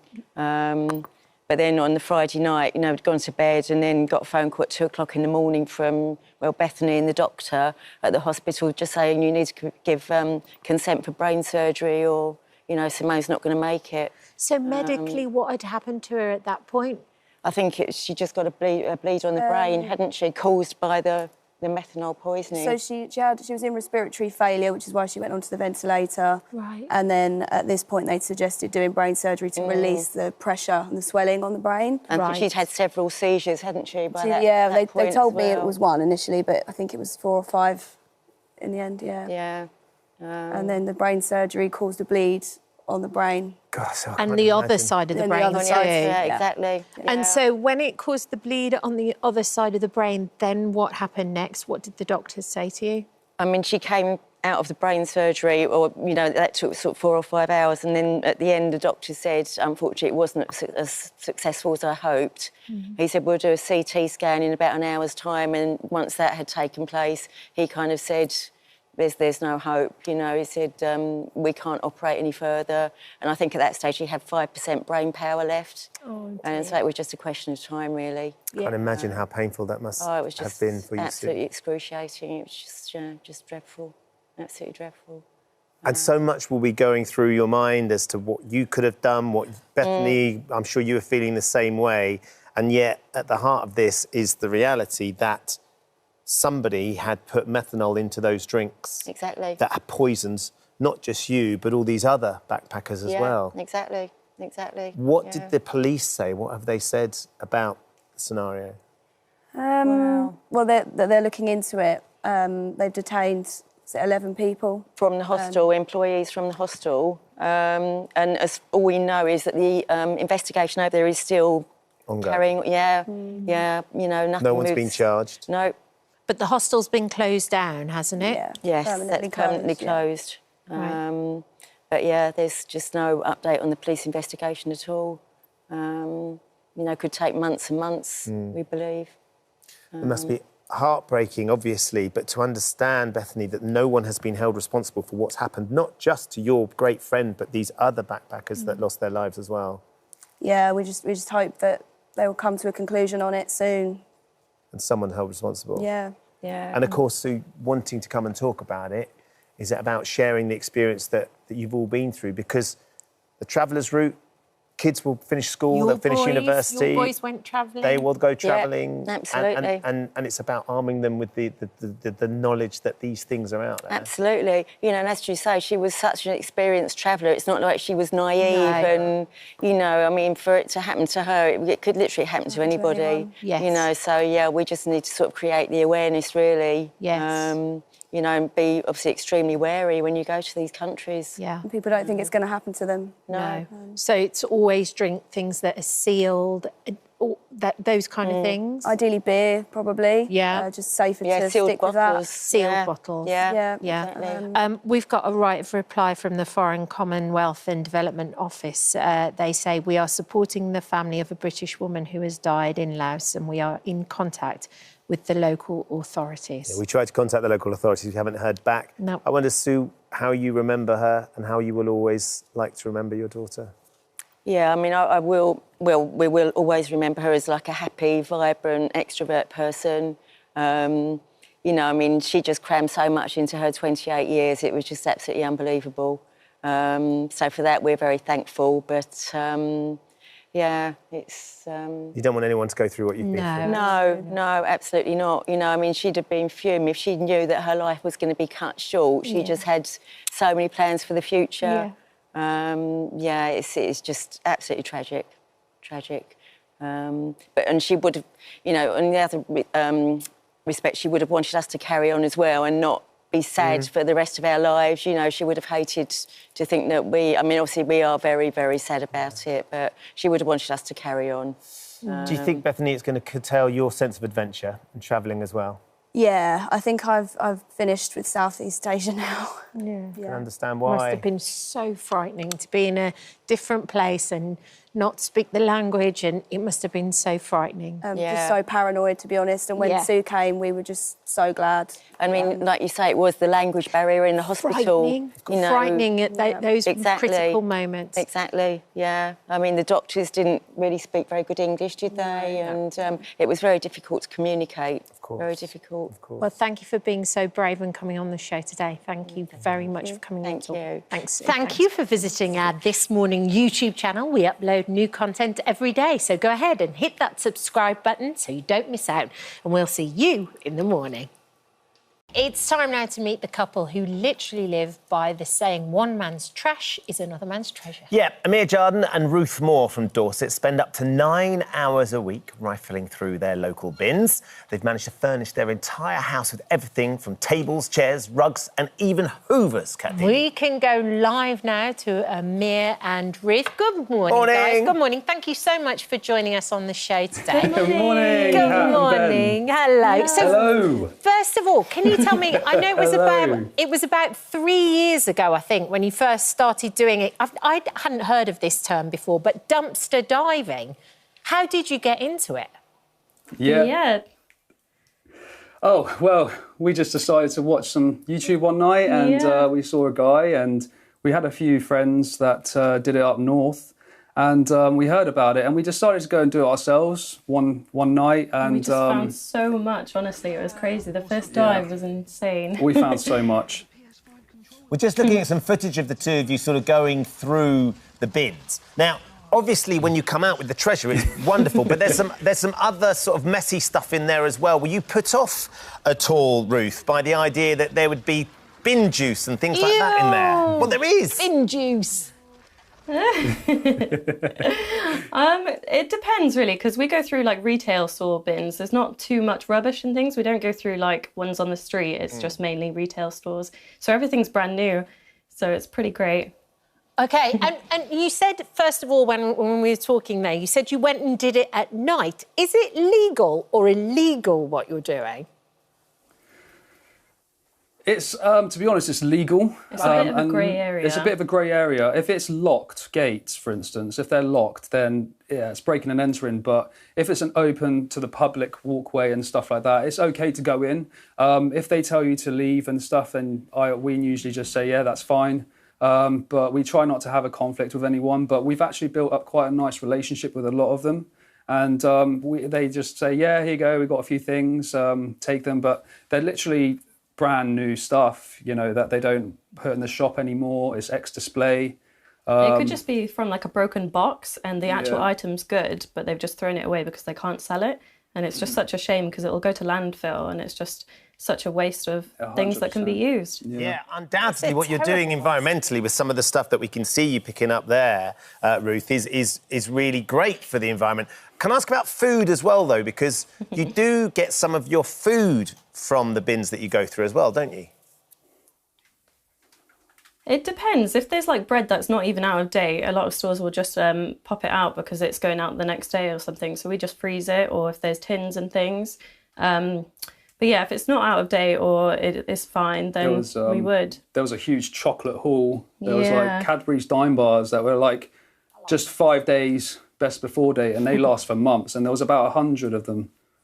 What did you do? Well, I mean, what did you did you get through them all, or did you end up giving them away or selling them? What do you do with that sort of haul? We've got a lot of family and friends. We've got a lot of family and friends, and we also donate to an actual organisation in Bournemouth called We Are Humans, and they donate to the homeless people and on the streets every week, and they go to like a church sort of thing. So we know it's going to people that actually need the food. And we obviously have a lot of family and friends too. We donate a lot of our clothes and things to them as yeah. well, just because there's a lot of people out there in need, and it's just been thrown away to landfill. So it's worth doing. Amir, can you take us on a little tour around your house and show us some of the items that you're most proud of, or those real kind of treasured the things? Well, to be honest, Kat, last night, yesterday's video was the biggest one so far. We've managed to pick up this vintage bingo machine, and as you can see on the back, it works and everything like that. This is fetching for £850. Wow. And this was in the bin.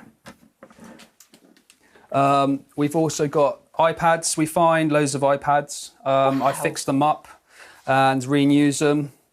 A lot of phone cases. we even found this Michael Kors jacket in the bin, and it just had a small rip in it, so I've repaired it, and it's going for £400. And that's a real Michael Kors We've also got a TV. Ruth. Yeah, Yeah, it's a genuine. real. We don't know if we want to tell you the retail store of it, but it's definitely real. Wow. Amazing. We've got the coffee table, the TV. We've used this TV for a year now. It works perfectly. It's our lounge TV. Amir, do you know And what I we've mean? got our bike here. Why? Sorry, Amir. Why? Oh gosh, crikey! There's an exercise bike from the 70s. Why was that TV thrown out? That looks like a perfectly good television. It looks like pretty modern and new. What it is? Yeah, at the moment, so there's a 10% for people to come into their shop to have like a £250 discount from new TVs. And what they do is they just throw them away, really, behind closed doors. I mean, what it is, once the companies throw it out, they don't care where it goes. Yeah. So they just put it outside. It rains, it gets destroyed. But luckily, we pick up sometimes just in time the weather's right, and we can still reuse it. And a lot of the time, the company's like, yeah, take it. Wow. Is there ever anything you don't dive for? Yeah. Is there ever anything where you're like, no way, we're not going near that? We don't go for meat. Yeah, anything that's like cheese, meat and things. But anything else that can is cause like free rein? sickness, we don't really. Yeah, anything else is fair game. Well, look, it's been fascinating to definitely. meet you. I mean, go on, keep going, Amir. Yeah, you both should come to a dumpster dive. You'll be amazed how much you'll find. You'll be like, I just bought this yesterday for 300 quid and you're getting it for free. Kat's rolling up her sleeve. She's ready to go. I'll send her down, see if she can get back on that exercise That's bike. your dream, isn't it? Just have me put in a bin. It's really fascinating. Yeah. Thank you so much for giving us a little insight into Thank what you, it is that you guys. guys are doing. And it's lovely that you've been able to leave your jobs, spend more time together, and sort of upscaling. I think that's the other thing, is upcycling and Great for the renewing some of these That's what things. it's all about. Oh, hello. Thank you for visiting our this morning YouTube channel. We upload tons of new content every single day. So hit the subscribe button, like all the videos, and don't miss out. We'll see you in the morning. Now, as alleged cases of stalking and fixated behaviour continue to make headlines regarding public figures like Shirley Ballas and Emma Raducanu, today we hear from Debbie Waring, who had a chilling experience of her own. Yeah, Debbie's next-door neighbour, someone she trusted, planted listening devices in her house to spy on her, leaving her feeling violated and, of course, unsafe. And she's here now to share her story. Debbie, thank you so much for coming in this morning. We're just watching a little bit of footage there, which essentially is how you caught him, sort of checking for the device. But let's go back, because that's almost the conclusion of your detective work that got to the end, rather than how this all started. What was your experience? How did you work out that something strange was happening? Well, we'd been neighbours for 30 years, and then I met a new partner who lived in Nottingham, and I was living in Birmingham at the time. And I had 2 cats, so we used to alternate the weekends, and I'd ask William and his wife to feed the cats for me, which they agreed. I've never had any problems. They'd had keys for many, many years. The family had grown up. Their children played with my son. So it was like, I trusted them. I went out shopping with Tracy at times. So your children had been friends as well? Yes, for 20-odd years, and they'd grown up together. And you never, ever suspected that something was off. How would you describe William if you had to describe him? Quiet, meek, it was difficult to get a conversation out of him at times. He'd sort of say hello and he's like a little bit quiet. Shy. Yeah, shy, yeah. But I wonder if that was now because he knew that he had these devices and you planted in your house. Don't know. No idea at all. No idea. We'd invite them around to parties. We had a bonfire party. They'd come round. Children would play together. And you had so up until the point where you suddenly discovered there was this strange device in your living room, you had no suspicion, no expectation, no idea that any of this was going on? No, nothing at all. So you were blissfully ignorant? Absolutely. And we don't know how long the devices had been there either. Well, I was going to ask, what was the catalyst for you even thinking... Because that wouldn't automatically come into your head at all. Oh, someone's put listening devices in my... So what was the catalyst for that for you? What made you think, oh, there's something weird going on here? We found the device under the coffee table. Well, my partner found it under the... Just by accident? Just by accident. And we thought it was something off my grandson's toys. Right. It's a very, very small, probably about 3 inches by an inch, little device with an on-off button on it. And when we checked on the internet what it was, we found out it was a listening device. So and was there just that one? No. So once you found that and you realised this is somebody spying on me, did you then suddenly go into panic mode and start looking around the rest of the... Massively, because initially I thought it was live recording, so they could listen live conversation. Yeah. But then when we checked, it was a recording device that recorded for 4 to 6 hours. So my partner said, if there's one, there's probably more. So we obviously had the pictures off the wall, had all the drawers out in the living room and the kitchen. And then he says, I think we need to check upstairs. And I went, oh, please, not upstairs. So we went upstairs and there's one behind the headboard as well. Of your bed? Of the bed. How did you feel? I was hysterical. I was absolutely hysterical. I just couldn't get my head around why somebody would want to do that at all. Initially, when I found the one downstairs, I says, I wonder if this is my son playing a bit of a joke. So I rang. I said, have you planted a listening device in my house? And he went, no, Mum, why would I do that? Why would I want to listen to your conversation? And so when you found that, what did your brain do? Because you would go, oh, my goodness. So you went to your son, first of all, and thought maybe it's a bit of a joke or something like that. For the one downstairs. Yeah, but then where did your brain go to after that? It had to be someone who got keys to my house. Because when I reported them to the police, because there was no sign of a break-in, they couldn't do anything for me. They says, there's no sign of a break-in. It's obviously somebody who's got access to your house. So the people who got access to the house was the neighbours and my son. So it's your son and your neighbours. Your son's already said, Mum, it wasn't me. Why would I have done that? So then you immediately start thinking about your neighbours. Neighbours, yeah. And even then, I just couldn't get my head around it, thinking, why would they? Why would they? So the next step for us then was to try and find out who it was. So this happened on I think it was the Saturday evening we found the device. And on the Sunday, my partner and I went to it was like an electronic shop and bought a small recording camera, and it looked like a little robot. Right. So I placed it in my grandson's toy box, and we set that up. So it recorded, and I could get it on my phone as well. So you can watch it on your phone, and then you told your neighbours, weren't you, that you were going away for the night? That's right. I told them I was going away for the night, and I told them I was only going for the one night, because normally I'd do a long weekend at my partner's. But I said, I'm only going up for one night. I'll be back early tomorrow morning, because I didn't want to give whoever it was a long opportunity to come in to get the devices, because they were stuck on with double-sided tape. Right, and the tape had failed, which is why it dropped. The tape had failed, and that's made us realise afterwards how many times it'd been used. So we don't think it was just a one-off. No. Because the stickiness of the tape had gone. So it had been used over and over again? Over and over again. And then it got to the stage where it just fell off the coffee table. So you set your camera up, Debbie. You can watch it live. Yeah. Were you watching live when you saw him come in? No. So I could watch it live, and it's also recorded as well onto like a CD card. Right. Yeah. So before I actually went up to my partner's on that Thursday evening, I'd had some new carpet upstairs. And when you vacuum new carpet... Yeah, the pile's still strong, isn't it? Yeah. So I vacuumed all the carpet. A certain way, in the bedroom, the top of the stairs on the landing, and off I went. And then when I came back the following day, I'd been watching live and I couldn't see anything, so I thought I'm going to go through all the recording.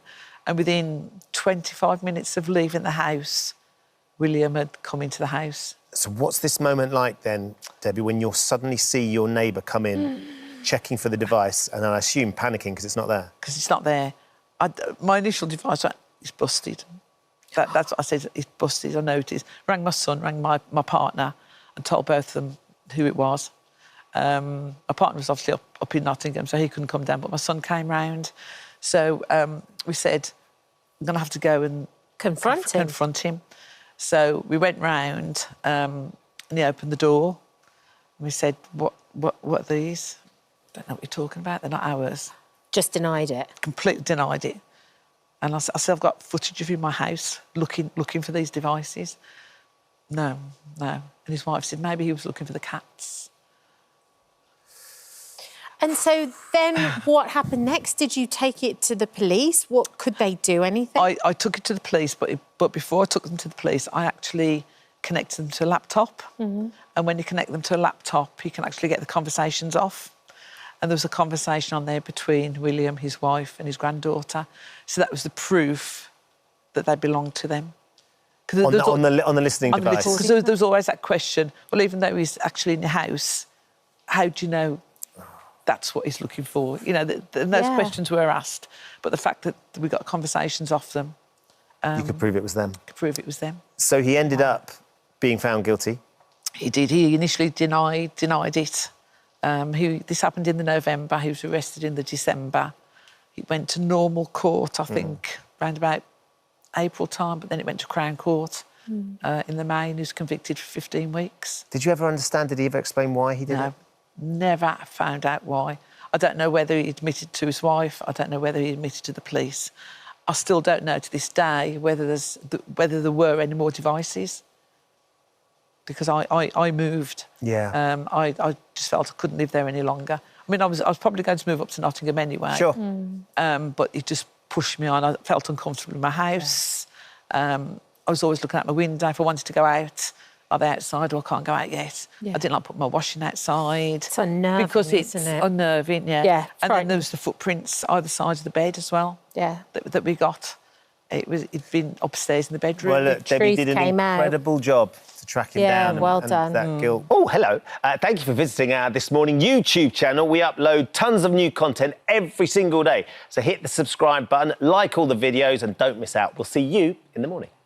Our first guest this morning loves his family so much that he's kindly paid for them to be frozen so that they can all be reunited in the future. That is lovely. Dennis Kowalski is head of the Cryonics Institute in the US, which gives people the opportunity to preserve their bodies after they die by being frozen in liquid nitrogen in the tanks there. You see them. In one day, science will be able to bring them back to life. So is there one person in each one of these tanks? Oh, well, like we're asked the question. Yeah. And listen, it's something Dennis believes could help people defeat death. And he joins us now to tell us more. Good morning there, Dennis. Good morning. Good morning. Thanks for having me. Pleasure. Now, Dennis, you have dedicated your life to cheating death. Tell us about the work that you've put into this and what it means to you. Well, in my day job, I was a firefighter and a paramedic, so I worked a lot of cardiac arrests, and I tried to cheat death as much as possible. And I like to joke around and say, as my night job, now I have an ambulance ride to a future hospital. We don't know if that hospital will ever exist, but we think that it's worth it. It's a gamble. In which case, if you don't sign up, if you don't get involved with cryonics, you're going to be in the control group, just like anyone who's buried or cremated. We know what happens to them, but if you do sign up, you never know. 100 years ago, you couldn't bring people back from the dead, but through cardiac defibrillation and CPR, we're able to bring people back today. We're able to do what was impossible 100 years ago. I think in another 100 years, we'll be able to do a lot of other things that are not possible today, and that's the whole premise of cryonics. Well, tell us how it works, Dennis. I'm a Star Wars kid, so I've got Han Solo vibes in my head. So what's the process like? Okay, so as soon as someone actually dies or goes into cardiac arrest, then we would call 911. I think you call it 999 in the UK. And after you attempt to revive that person, after about a half hour of attempts of medications and defibrillation and CPR, if it doesn't work, typically a person will be called on scene. But that's where we start. We continue the CPR. We put you on ice. We put in anticoagulants like heparin and sodium citrate, and then we ship you to our to the facility where we hook you up to kind of like a heart-lung bypass, and then we perfuse your blood with cryoprotectants. The cryoprotectants were developed by our PhD cryobiologists. The same formulas that are used to preserve embryos and skin cells and other tissues are used to block the ice crystal damage and to keep you locked into a state of suspension and holds you indefinitely until the future. Might be able to bring you back. We don't know. It might not. But we think it's better than a 0% chance. So let me get this straight. Tomorrow, so behind you, there are bodies in those tanks behind you right there. Yep. There's about 6 people per tank. We've got over 256 people in the tanks right now. We've got pets. We've got tissue samples. We've got over 2,000 people signed up. Several hundred from Great Britain are signed up. From Britain? Also, the Brits are getting involved in this. Yeah. Tell me something. How much does something like this actually cost? Well, surprisingly, there again, it's affordable. It's about $28,000. You think of typical life insurance starts at $50,000 US. So $28,000 is not a lot. And people must say, well, then you're going to run out of money. No, what we do, we're a nonprofit organization. All of our books are open for public scrutiny. That money gets invested in an endowment fund. The endowment fund puts it in index funds, and as long as the world economy is chugging along, as long as the whole economy hasn't fallen apart long term, there'll be money there on the interest to pay for the overhead, which is the taxes, the utilities, and all the salaries and the liquid nitrogen. So the money never really runs out. We don't mess with the principal. We just take that interest off, and then eventually, when we're able to revive someone, we use that money for the revival and reintegration into society, should that ever happen. David, if I'm in there with 6 other people, what's the deal? Can I, do I have a say? Can I go in with Alison or... What, in one of them tanks? Yeah. Do you get a say as to who you go in with? Well, you'd have to die at the same time, so I'm if you were on a trip together, and if you're up for it, let's do it together. Yeah. What's interesting, Dennis, is the process is fascinating because so people sign up for it almost like they would a donor card in the UK, right? So you know when they die, you guys have to be there really super quick, yeah? Well, it's not necessarily us, too. We subcontract with other organizations. For instance, in Great Britain, they have UK Cryonics, which is a volunteer group that's set up with equipment and an ambulance and all the machinery and drugs needed to get a person what we call standby stabilization and transport, so that they can get them ready to ship over to the United States. So there's all kinds of organizations all over the world and locally all over the United States that help us out.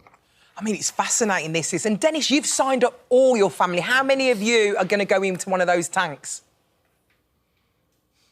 Well, I've got my wife and I've got 3 boys. And, how many of us would give everything they own to bring back family members that, you lost an uncle or a mother or father or sister or brother?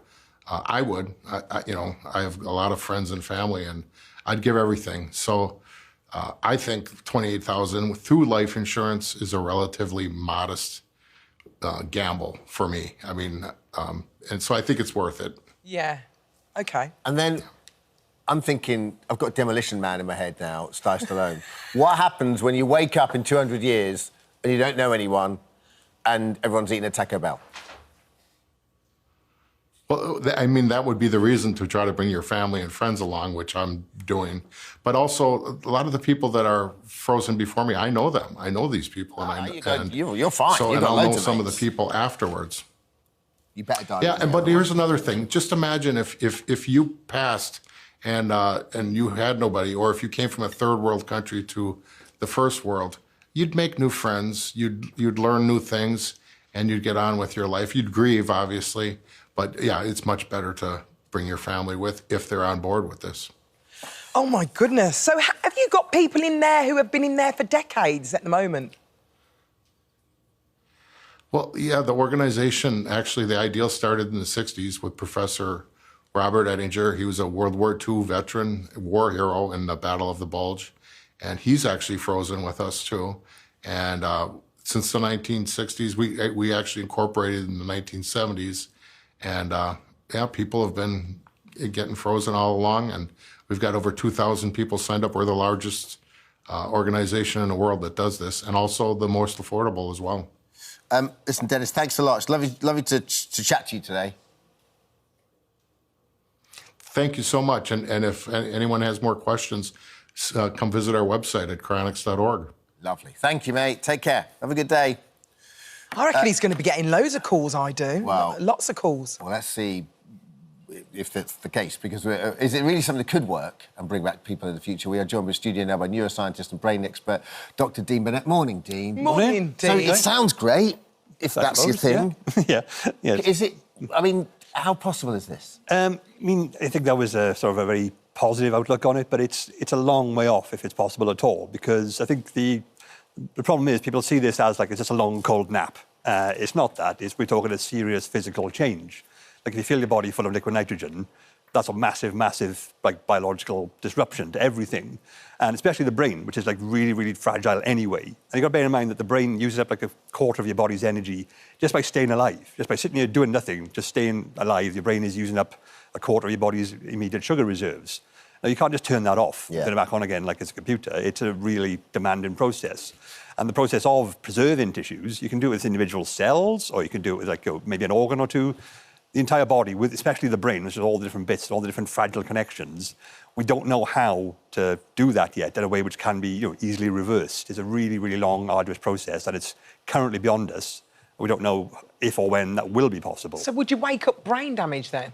Almost certainly, if you wake up at all, like you would sort of like a lot of your brain would be missing. A lot of bits would be completely like scrambled, and even if you were sort of like intact and conscious, all the very fragile connections in your head, they are your memories. They are you. So like, what if half of those are gone? How do you rebuild those? You have to have some sort of pre-death, full-on brain scan, which is stored on a computer, and then rebuild your brain, which would be great if we could do that. But if you could do that, you can cure Alzheimer's, you can cure paralysis. I wouldn't think cryonics would be your first priority. Right, so you think the first priority would be those degenerative... Yeah, totally. That's a massive problem in the world right now. And if they figure out how to fix that, brilliant, please do.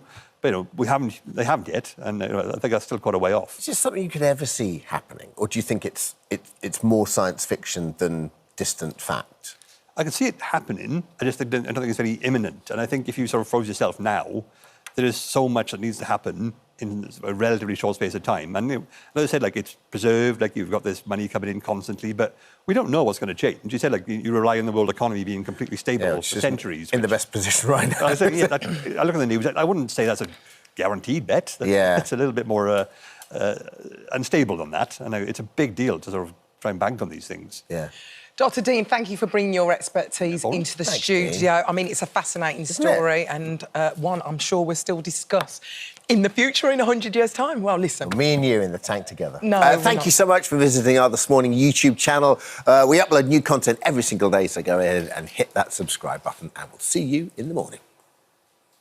After releasing that footage, Claire is teaming up with Sir Ed Davey to demand systemic change. Good morning to both of you, and thank you for joining us. Thanks for joining. Claire, thank you so much for joining us. Thanks for sharing that with us. Ed, we're going to start with you. You become almost the unofficial sort of voice of carers, because it's been your whole life, hasn't it? Yeah, it has. My dad died when I was 4, so my mum became terminally ill with cancer. My brothers and I looked after her at home, and that... For 3 years, she was really confined to the bed in a wheelchair, and there was full-on caring with painkillers and everything. And then my brothers and my nana looked after me afterwards, my grandparents. And then after my nana looked after me, I looked after her a bit and looked after making sure she got all the right things in a sheltered home and then in a care home, and brought her very close to me so I could visit her regularly. And then my wife and I had our lovely first child, John. Yeah. But he turned out to have a brain problem, which means he can't walk or talk and really struggles. And so he needs 24/7 care. Yeah. And I was getting up this morning. So this is, I mean, so you know this world, you know this industry, you're emotionally invested in this. Let's talk a little bit about the Care Quality Commission. So they said the ratings are untrustworthy. Just to strip it right back, what exactly is the Care Quality Commission supposed to do? What are its powers? How does it regulate? How does it legislate? Well, it doesn't look after the family carers like that I've done most of my life. It looks after the care homes and regulates them and goes and inspects them. But many of us have worried for some time that it's too much of a tick box exercise. It's not really getting to the heart of the challenges. Now, there's some really good care homes out there, let's be really clear, some really good carers.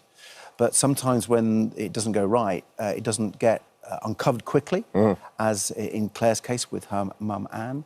And I think it's about getting the Care Quality Commission in the right place, and hopefully the new head, Julian Hartley, will do that.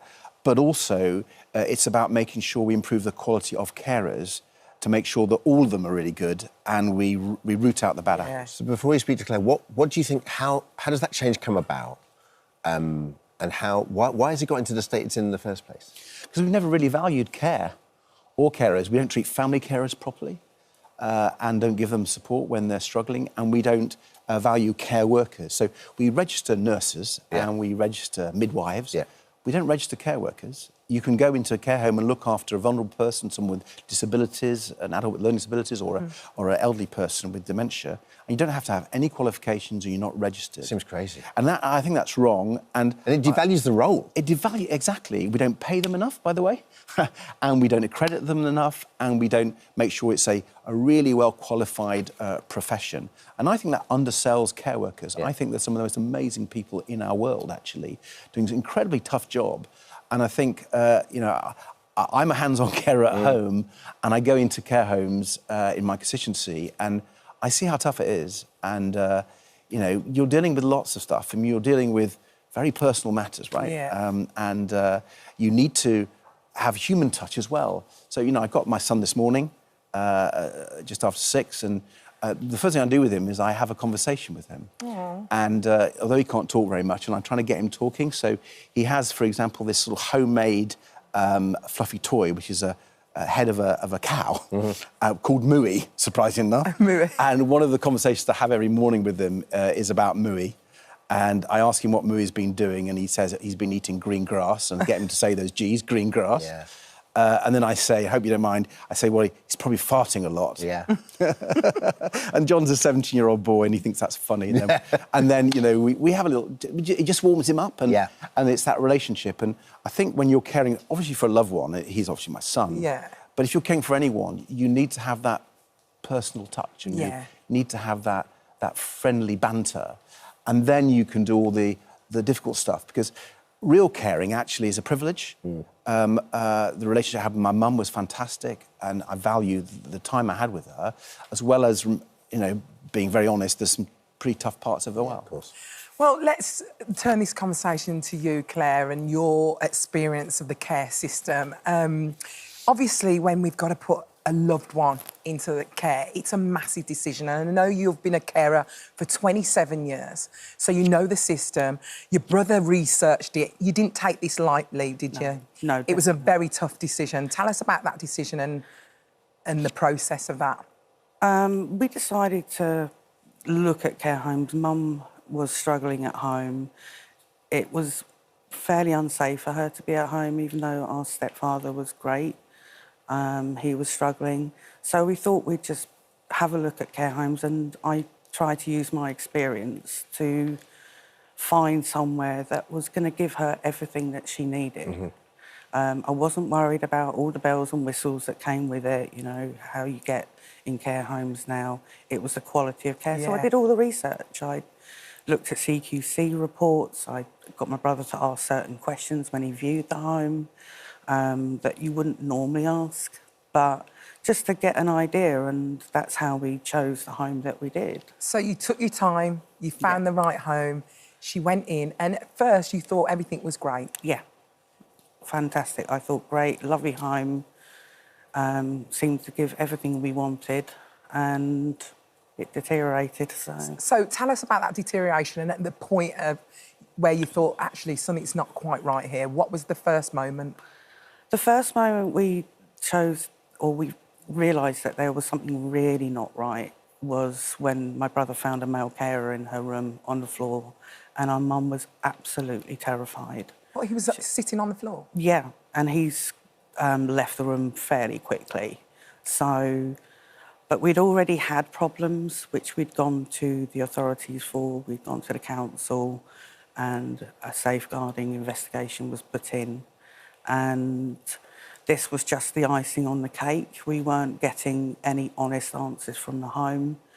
They were hiding, denying and lying about things, and it's kind of like a gut feeling, isn't it? That we you just feel knew. inside that something's not right. Yeah, we just knew there was That eats you up as well, doesn't it? You know, Yeah. so you must that's taking up every single moment of your day, isn't it? Not knowing, feeling just that gut that your mum's got to say. So is that what prompted you to put the camera in? Yes, and it was COVID times. So It's almost like a military operation. Well done, you, for doing that. So so you're able to just you put it in a bookshelf or something? It looked like an alarm clock. My brother's really good with stuff like that, so he installed it, and it looked and worked as an alarm clock. I mean, the terrifying footage you're getting back from that. You must have. What did you do after that then? Because we couldn't get onto their Wi-Fi network, we had to have SD cards. So my brother would go in, get the footage, upload it, so I could view it. But it's hours of footage, isn't it? 24 hours a day. It takes a long time to view the footage. Yeah. And how long did it take before you noticed something untoward? Mum was actually out of the care home because they'd locked down with COVID, and we'd been searching for somewhere else to take her, and even down to a Premier Inn, and I'd look after her there. But we got her out and settled her, and then I continued looking at the last lot of footage while I was caring for my mum, and that's when I discovered everything that was going on. It must have been absolutely heartbreaking. I can't imagine seeing that being happening to my mum. Yeah. It broke my heart, and I will never forget it. How common is this in care homes? Because I know there was some footage of kind carers as well. There was loads of footage of kind carers who did lovely things as well. But how common is this in care homes? I don't think we know. Is the truth. Which is why we need to get the Care Quality Commission doing its job better. But also, Claire's idea with Anne's Law, named after her mum, to have a registration of carers, so it can just improve the overall quality and make sure people have that, not only not abusing the people they're looking after, because that's the baseline, right? You're not abusing, but actually giving really quality care that you would give to your loved one. You know, I worry about this a lot because, you know, I'm an old dad, my son's 17, I'm not going to be on this planet all the time, so who's going to look after him? And no one's going to hold him and look after him like my wife and I do. But I'm assuming he'll be in a care home for quite a bit of his time as someone with learning disabilities and through to his old age. Yeah. And I won't be there to go and monitor them. Yeah. And I have to say, it's my room 101. I worry about it the whole time. And so I couldn't be more committed to improving quality of care for the whole of our country and for the millions of others who are like me, who have their loved ones in a care home. What exactly would Anne's Law do? What would you want it to do? Well, there's a number of parts of it in there. I mean, you probably talked about it. It was your idea. But I think the key one is the registration. Yes, definitely. I think that's important. Yeah.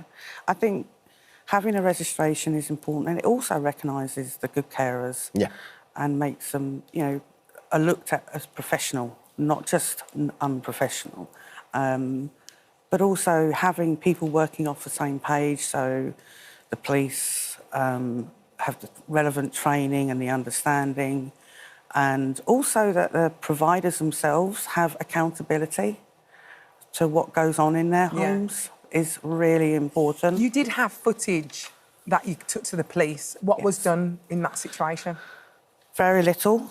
The only person who received anything was the cleaner, who got a community resolution order. 2 resigned and 2 were sacked, and 1 member of staff was retrained. Right. I think Claire's been quite modest. She's been really not just brave and putting forward this idea, which, you know, I am and others are championing, but Claire, you've been a carer a lot of your life as well, working in care homes. So she does know what she's talking Yeah, about. 27 years, It's isn't not it? just your experience with your mum, it's your own personal experience. You know what needs to be done. Yeah, I see it from both sides. So. Just going forward, this presumably is an issue that, you know, has cross-party support, I would sincerely hope. And it's far too important to be a political football. What, big picture, how does this get sorted? Is it the join up between, the getting rid of the disconnect between the NHS and care homes, and you know, where do you start with this? It's a huge agenda. Yeah. To be honest, I think valuing the caring profession is the most important thing, whether it's Claire's idea of registration or paying them more. You know, we've argued that there should be a higher minimum wage for care workers. So you take the living wage and add £2 an hour extra, because, you know, I think as a society we should value the job of carers and what they do when they're giving themselves to look after our loved ones. We should value that more. Yeah. And that's going to cost money. Yes, of course it's going to cost some money, but that is part of how we take this forward. Well, listen, a spokesperson for Reigate Grange Care Home did say the behaviour of the individuals involved in Mrs King's care 3 years ago was reprehensible. I can't say That's it. right, but reprehensible. Yeah. Yeah, OK, you just said it. And does not reflect our high standards. We have since implemented significant reforms to ensure that families and care providers alike are protected from the actions of rogue individuals. Thank you so much for coming in, both of you. Thanks for sharing your story. I imagine, you know, there's countless people that are worried about their loved ones. And I think you're probably, you know, what you're doing, pushing it forward, will hopefully abate that. And thank you so much. I really appreciate it. Thank Best you. wishes and good luck for pushing it through. All right, thank you. If you're affected by anything we've discussed, you can head to the Free This Morning app. You can find help. Thank you so much for visiting our This Morning YouTube channel. We upload new content every single day, so go ahead and hit that subscribe button, and we'll see you in the morning. After turning 90, Dr. Neville Brown is officially Britain's oldest teacher. But his real and incredible legacy is the hundreds of students he's helped reach their full potential. When opening Maple Hayes Hall School in 1982, he made it his mission to support children with dyslexia. And since then, he's watched countless pupils who once struggled to write their own names go on to achieve GCSEs, university degrees and high-flying careers. As Neville's son, Dr. Darryl Brown, vows to carry on his brilliant work, they're both joining us on the sofa today. Welcome to the show. Thank you. Well, thank you for doing this. And thank you on behalf of all the children that you've helped with regards to dyslexia. Neville, tell us, why was dyslexia so important to you? Was it in your life in some capacity? No, I wasn't dyslexic at all. I did well at school, and but mid-career, I went out and did an MSc in psychology of education. Yeah. And there was somebody in the department, and she was a researcher, a year ahead of me, put it that way. And she said in print that dyslexia was an intractable problem. Well, if it's intractable, you may as well give up and go home. Yeah. So I set about tackling a different way. And my knowledge of languages, linguistics, from my first degree, and then the psychology I was doing, and I started to put these together. And then I did the research in both the linguistics and psychology, each of which was worth a doctorate, incidentally. And then I worked out a different way from that, that it ought to be. Mm-hmm. That's unbelievable. And that actually hit the international scene with the NATO Human Factors Programme and everything, because it was revolutionary. And at the time, did you have much pushback? Were people reticent to kind of about what your findings were and what you wanted to do, or was it quite a... Well, in this country, there was always opposition. In America, they see something, and they offered me a chair at Piscataway University in '78. And in America, when they see something, we'll have it. Yeah. In this country, you know, I found out that Maple Hayes was coming vacant as a surplus asset, and we hocked our house with the bank, sold our house, and got a bank loan and everything. But it's been a fight. Yeah, I bet. Ever since, it's still a fight now. Yeah. Yeah. So, Daryl, obviously you've grown up with this, and obviously when this school was happening, you helped out and put the carpets down. Yeah, and things like that. I was at school when it opened, so I was actually spending my evenings and weekends on that Christmas before opening in 1982, putting carpets down in dormitories and moving things around and getting the help and get the place set up. Mending burst pipes. Did burst he? pipes, Well, yes. obviously you was part of this whole process, and obviously we all know of the phonics system. Tell me about the system that you use. Well, we're using morphemes, we're using meaning units, and we're helping dyslexics because their greatest area of difficulty is phonics. And so what we do is we look at words in terms of the meaning unit in a word, and that's going to help them. If I give you an easy example, if you put ED on a word like work, it's worked. The sound would tell you it's a T on the end, but the meaning tells you it's ED past tense. Yeah. And for dyslexics that have been over-taught phonics and are using phonics routinely, they'll spell worked how it sounds. Yeah, with a T on the end. And it gets more complicated, but as you go higher up with bigger words. But if you are signing a letter, you sign a letter with your signature. And SIGN is in both words, same meaning. But somebody who is over-dependent on the phonics side of language will not make the relationship between those two words. So they might learn how to spell sign correctly, but they'll never spell that spelling correct in signature because the phonology, they lose it. Yeah. And so we teach meaning units, spelling patterns. How you pronounce it is later on in the process. They know And what the the word is. syllables don't coincide with the morphemes. You see, if you've got the stock in trade of phonics, TION says shun, doesn't mean anything. But ION is the morpheme. And that occurs as a suffix, it can occur as a prefix, it can occur as a root in Ionic and things like that. You should do a book. What have you not written a book about there is this? a book. Have you done a book yet? Yeah. Meaning, morphemes and literacy. I didn't read this book. Nobody tells the told me theory. this. Yes. It's fantastic that you've done that. So what age do you normally take Well, when can you find, because obviously we are, like you said, we're taught phonics, so when do you find out that kids are challenged, certain kids are challenged? We're working with pupils who really, really struggling. So we're like a safety net at the end of a process. Unfortunately, that process can be rather long. The breakdown point tends to be end of Key Stage 1. The phonics, the words that are trying to be tackled, the spelling patterns are not simple phonics kind of spelling patterns. And that tends to be the first real breakdown point for dyslexics. They can cope with simple phonics, but they can't move on. But we can take a child who comes in, can't even write their name, so they're at the level of dog or something like that, at the age of 11, 12, coming into year 7. Yeah. And we can take that child and we can teach this way big words that are chosen in a pretest by the child as the worst thing they've met, sort of thing. The child chooses the worst word and we say, teach it to them. Great. And we teach it, but we don't let them copy. And then they gradually build the word up, and they very often they look at it and think, have I done that? It's fascinating. I bet you can see their confidence completely Even change. in that short process, you can see a change. And Neville, has your love for teaching evolved? I mean, you've still got unbelievable energy, I can tell here with you, but do you still get up in the morning and have the same love for teaching you did 40, 50 years ago? Well, yes. It's called assessment by teaching.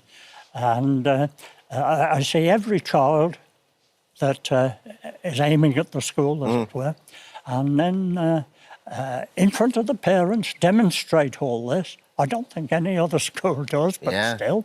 And then we offer them a week in class doing the same kind of higher level work. It's new work to the class. They fit into it.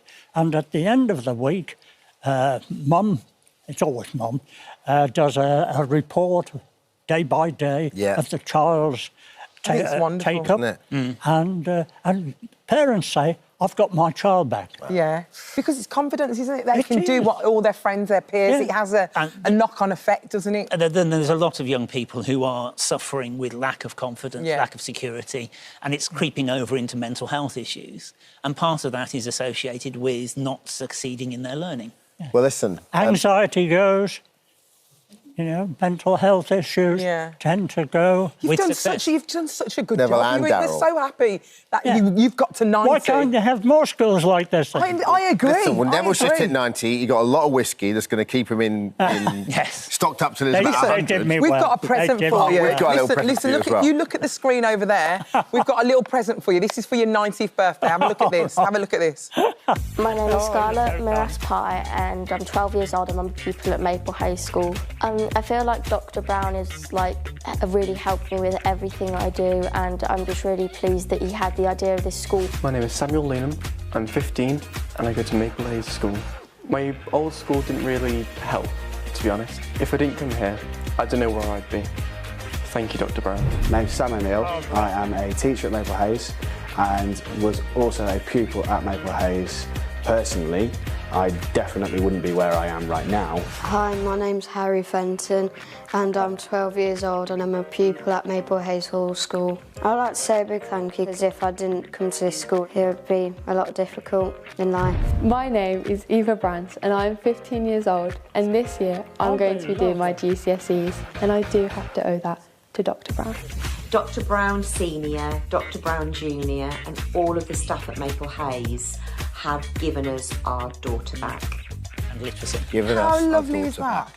Well, It's so wonderful. I mean, lovely. that just validates everything, doesn't it? You've given them, given these people their children really back. impressive. Yeah. Well, congratulations to both of you as well. Thank you. Keep her lit. Keep the fire burning, you. I as well. hope they keep me going to 100. Well, that whiskey will. That will pick you if nothing else. Thank you so much for Thank joining you. us. Hi, everyone. Thank Just you. wanted to say thank you for visiting our This Morning YouTube channel. Now, listen, we upload new content every day, so go ahead and hit that subscribe button so you don't miss out. And we'll see you in the morning. Oh, Sorry, you were so into it. I was so You into that, I had didn't even get a stand chance to up. sit down. Well, listen, Drogo is joining us now with owner Tammy and water rescue dog trainer Pete Lewin. Thank you. Welcome to all of coming, you. guys. And welcome to our beautiful Oh, he's Drogo. gorgeous, Look at Drogo Tammy. just chilling out in the the best. studio. He is absolutely gorgeous. Tell us a little bit about Drogo's history, Tammy, because he's obviously in Ukraine. Tell us a little bit about what happened to him. So his breed is called a Central Asian Shepherd, or they also call them alibis. So it's not common out here on this side.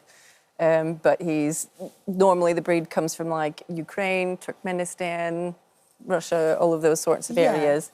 And the bread is working dogs. So they would live up in the mountains with the sheep and they'd protect them from wolves and bears and they'd be in packs protecting the sheep. So that they're guardians essentially. And yes, I've rescued a few before.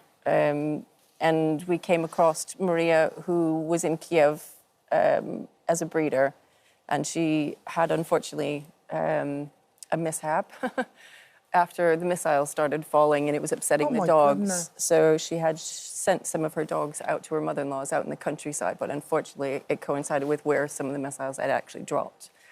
She lost her mother-in-law and also two of her dogs. So she gave us a ring and asked if we would help her get him shipped out here so she could just be far away and safe and calm, because even just the sound of the missiles going overnight It's every a day lot. just really upset the dogs. So what did you find when you came to England? What did you find about his personality and how was he? Very different from my last one. Really? What way? He's just very placid. He's very so calm. chilled, isn't he? He's chilled. He's really gentle and friendly with people. He's very social. Could we be cuddling your last one? Or would that not? Probably not. No. So He was- he the was- bred is kind of mountain dogs, don't really have too much social interaction. Yeah, How big exactly. would a They'd pack be all be? in their own Like completely. 3, 4 in a pack kind of 4 or 5, somewhere in there, yeah, usually. So he's used to being around other dogs, yeah. isn't it? So when he came out to us, it was a really long 10-day journey across Europe to get him here in the first place. And obviously he's then coming to different noises, different smells, different language. Yeah. Because the language that he was used to hearing when he did hear didn't it think about that, was did not you? even English. So simple No. things like sit or stay or it's okay, he's not understanding that. Do you think so- he lacked like a sense of purpose, maybe? He did, I think, because he went from being a pack dog and a leader in his own right to suddenly just being, we have a lovely countryside house, but to being a sole dog on his own, going, what's my job now? So this is where Alan Titchmarsh and Pete came in. So explain how that came about. So yeah, we came across, we'd heard about the show, and the whole concept was meant to be that they were taking dogs that needed a purpose, a job, and they were then surprising us with saying, we're going to bring a specialty trainer in, but we're not going to tell you what the training's going to be. We're just going to pick, we're going to get to know your dog and pick the right thing for him. So we thought, do you know what, that sounds really good. Yeah. Again, it's one of those things where when I walk through a park, everybody notices him and they all stop you. So I just thought, do you know what, this would be really, really fun. I mean, he's a big dog, isn't he? He's huge. Yeah, he is. And he'd only just arrived about a month when we started filming, so he still didn't know us that well when we started doing it. But I think that's part of the great nature of doing training with your dogs. When you've rescued them, it made the bond faster, stronger. Well, Pete, tell us about you and what you do and how this happened.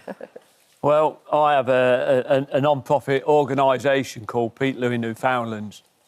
And I take people swimming, military veterans, veterans with disabilities, emergency services staff. I'm a paramedic anyway, so I understand what these guys are going through. I've done 29 years on the ambulance service, so I have a feeling that I'll be on the same wavelength as the guys. So what we do is, with the Newfoundlands, we take these guys swimming in open water for their mental health, PTSD, depression, suicide prevention, any sort of anxieties. Brilliant. People with disabilities. Last year we took a guy from Help the Heroes with a brain injury who was paralysed, and we took him in the lake with the dog. Yeah. And just an amazing, amazing feeling. Yeah, I bet. So he's learnt to be a water rescue dog. But the thing is, it normally takes you about 12 months to teach this. You had 4 weeks for the show. Yeah, it was a little daunting. Welcome to TV. And then when we first met him, he was like, Now, Andrew said... He's not a toy dog. No. He's not a treat. He's a big dog. Look, he doesn't want to go in here. No. So how did he do? Is he good? Did he... Well, I mean, you're obviously going to have to watch for the end results, but it was a challenge. Wagging his tail, it was a proper challenge. Oh, wow. I can imagine. But did he love the water as a breed? They like he does. He does. He enjoys the water. And It's not like doing it with a whippet or something. you obviously, we don't want you to give away what happens challenge. in the programme, but do you reckon he's going to continue doing this? I would love to continue doing this in some capacity with him. Yeah, absolutely. He's just, again, his nature, he's just so gentle. He's so good with people.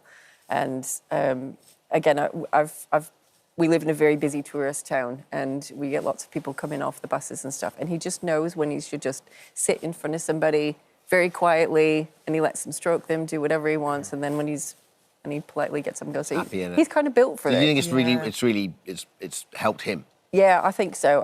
He enjoys it. So we go into town twice a day just because he enjoys seeing people, and it gives him a buzz. And yeah, so I would like to. If you're going to get another dog, what kind of breed do you need to get to... He loves Cocker Spaniels. Doesn't he? They're like his favourite. I mean, his tail goes a mile a minute when he sees Cocker Spaniels. I think he needs to be around more dogs, do you? Yeah, get a He likes cocker. the dogs. Get some more dogs. Listen, It's lovely to meet you on all. Underdog to Superdog continues on Channel 5 tonight at 7 p.m. We're looking forward to seeing you, Pete, and we're looking forward to seeing this whole relationship develop. So We're good very, to meet very you, Drogo. excited. Thank you so much for joining Thank you so much for visiting our This Morning YouTube channel. We upload new content every single day, so go ahead and hit that subscribe button, and we'll see you in the morning. We are gathered here today to celebrate the love people have for each other. Dermot, I promise to always cherish you, always love you, and always adore you, and tolerate all your naughty things that you do in life. Alison, I promise to honour you, to understand you, to always be true.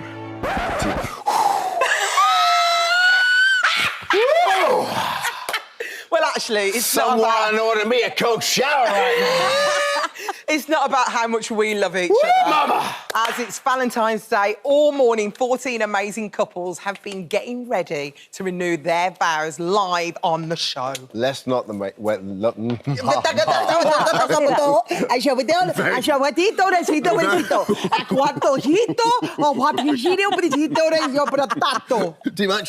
That's not the way any longer. I think I styled it. Because please be upstanding for our deserving brides and grooms with... Reverend Kate Botley is lead. Come here today to give thanks for the marriages of these wonderful couples, to rejoice together and to ask for a continued blessing. Marriage is a gift and a means of grace. It's given that each may comfort and help the other, living faithfully together in times of need as well as times of plenty, in joy and sadness, sickness and health. And marriage is given that you may know each other in love. Marriage strengthens and enriches our society.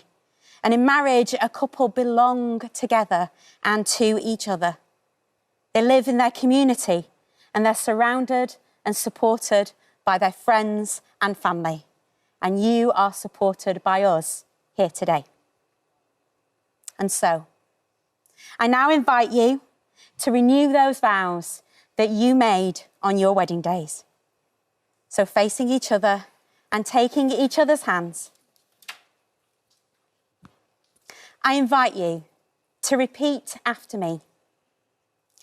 I, your name, I, David, took you, name, baby, to be my husband or wife, to be my husband, to have and to hold,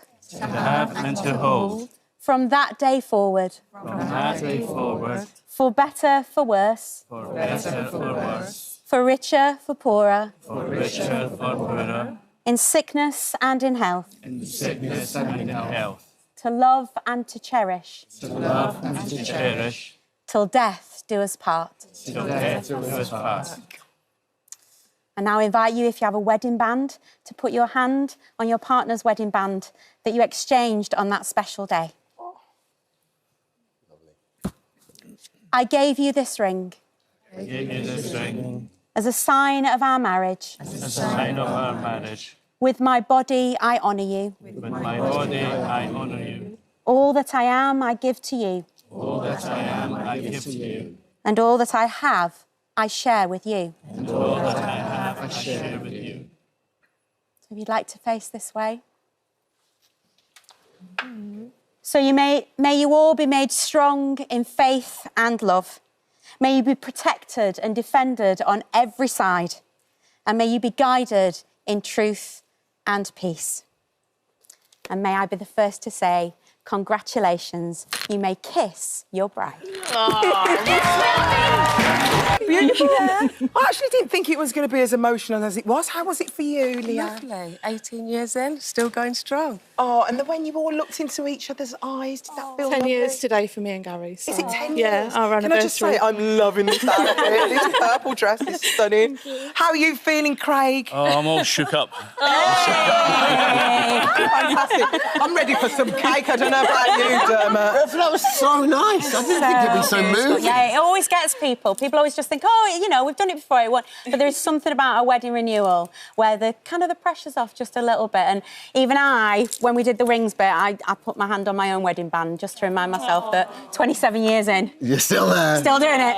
What about Dermot, can I just ask you, Dermot? Yeah. Has it changed your mind? Would you renew your vows? I'd love to.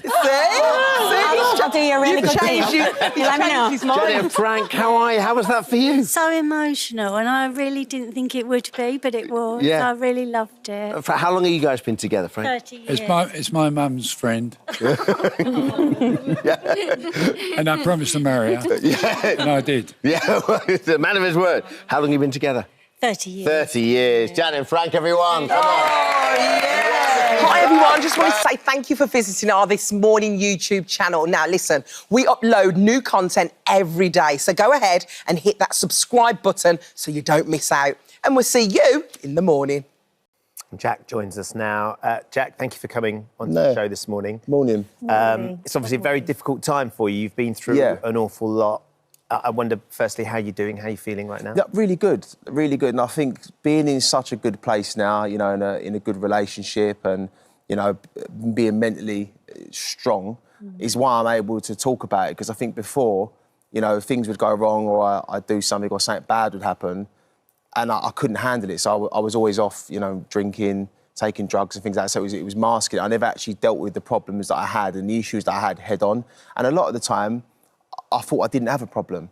I assumed I didn't have a problem. And, you know, from, I'd say, probably the age of 18, this has been an ongoing issue, but never, you know, unfortunately, you know, since being on TV, those mistakes are now public. They're not stuff that you could deal with behind closed doors. It's stuff that I've done, which now everyone knows about. It's not something that I could keep back. So you've always, I think what you've said is you always felt like this was in you. Yeah. Maybe the opportunity to become well known and be on television has accelerated that. But regardless of being on telly, this probably would have happened at some point. You would have ended up with a gambling problem and drug problem and drink problem. I mean, for me, yeah. I mean, no matter how I ended up with money, this would have happened regardless. No matter what the scenario was, it would have happened regardless.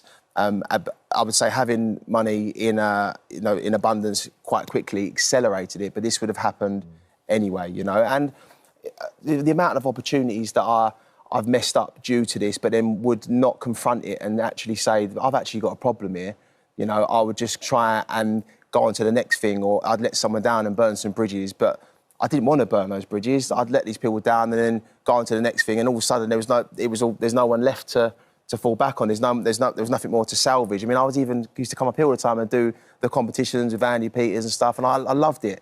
Like, it was amazing, but unfortunately, you know, due to me, you know, not turning up for things and being unreliable, them opportunities that went. So no matter where they come from, those opportunities, I would have ruined whatever it was. Whether it's selling my office supplies, if I got a huge client, I probably would have messed up going to a meeting with them. You know, but I wasn't able to actually confront these issues head on. But I feel like now I really am in a place to do that, you know.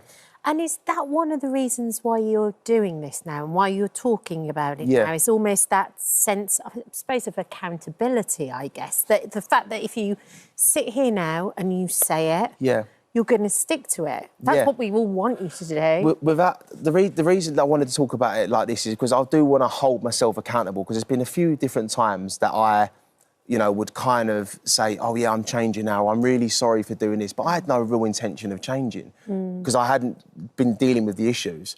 And I thought, look, if you've got some fame and you've got a platform and you're well known, rather than it just be flooded with me having a sob story and crying and saying I'm sorry all the time, why not say, do you know what? Hold my hands up and say, look, I did make these mistakes. I did have these problems. You know, I was taking drugs. I was letting people down.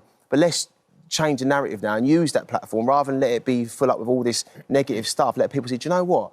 If he can do it, if he can have all these opportunities, if he can have all this money, lose it all down to what he was doing and turn it around, why can't I? You know, because there's a lot of eyes on it and I want it to be something positive now. I'm bored of myself. I'm sick and tired of myself, you know, keep saying I'm sorry and doing all these things, but making the same mistake over and over again. And I think that's a lot of what addiction is.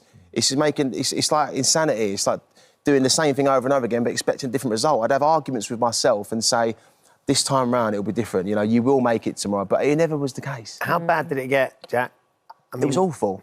And it was always like, you know, it started out, you know, you just have a drink and then you end up taking other drugs. And then because you've taken so many of those, then I'll take others to go to sleep. And it's this cycle and you'd be all right for a few days. And that's why I always thought this isn't a problem, because I'd have a few days off in between. Yeah. But then what had happened is I discovered another drug, which is an anti-anxiety drug. And I'd start, and then I become physically addicted to that. That's why I went to rehab. I become physically addicted. I never experienced physical addiction, you know, like experiencing, you know, withdrawals and things like that. And it was like, mate, like, how many times do you have to do this? And I think, you know, my family and my relationships and Chloe, they're all so supportive, but how much more have they got? How many more times are they going to be like, do you know what, Jack, yeah, it's OK, we'll get through this. There's got to be a point where they say, this is it now. And I think it got to that point where there was no more relationship to salvage. There was no money to go and even help yourself or go off to rehab. Well, that is one of the factors in this whole situation that you find yourself in as well, where you had a vast amount of money. Yeah. And you went through it so quickly because you'd kind of got this gambling addiction that was running at the same time. Well, it's not that. It was like these all went hand in hand. So Yeah, I'd be, you know, I would be drinking and doing whatever I was doing, and then I wasn't in my right mind. So I'd think to myself, I'd convince myself, I know what I'm going to do. I'm going to go and win 100 grand today on blackjack. Never going to happen. Never going to happen. And then because of how much were you gambling? Oh, the gambling. I mean, it was, and this was only ever when I was, I suppose the word is intoxicated. I was doing 40 grand days, like 5 grand hands on blackjack. Like, who did I think I was? I wasn't Brad Pitt. Like, I didn't. Why do I think I had all this money? Like, you know what I mean? But you know, it's money that, and also I had to be healthy and keep up appearances and be punctual to keep getting that money anyway. So how delusional was I to think that it was going to still be there? Endless supply. And in total, how much money do you think you've wasted? Oh, it's very close to $1 million. Very, very close to me. Because it's awful.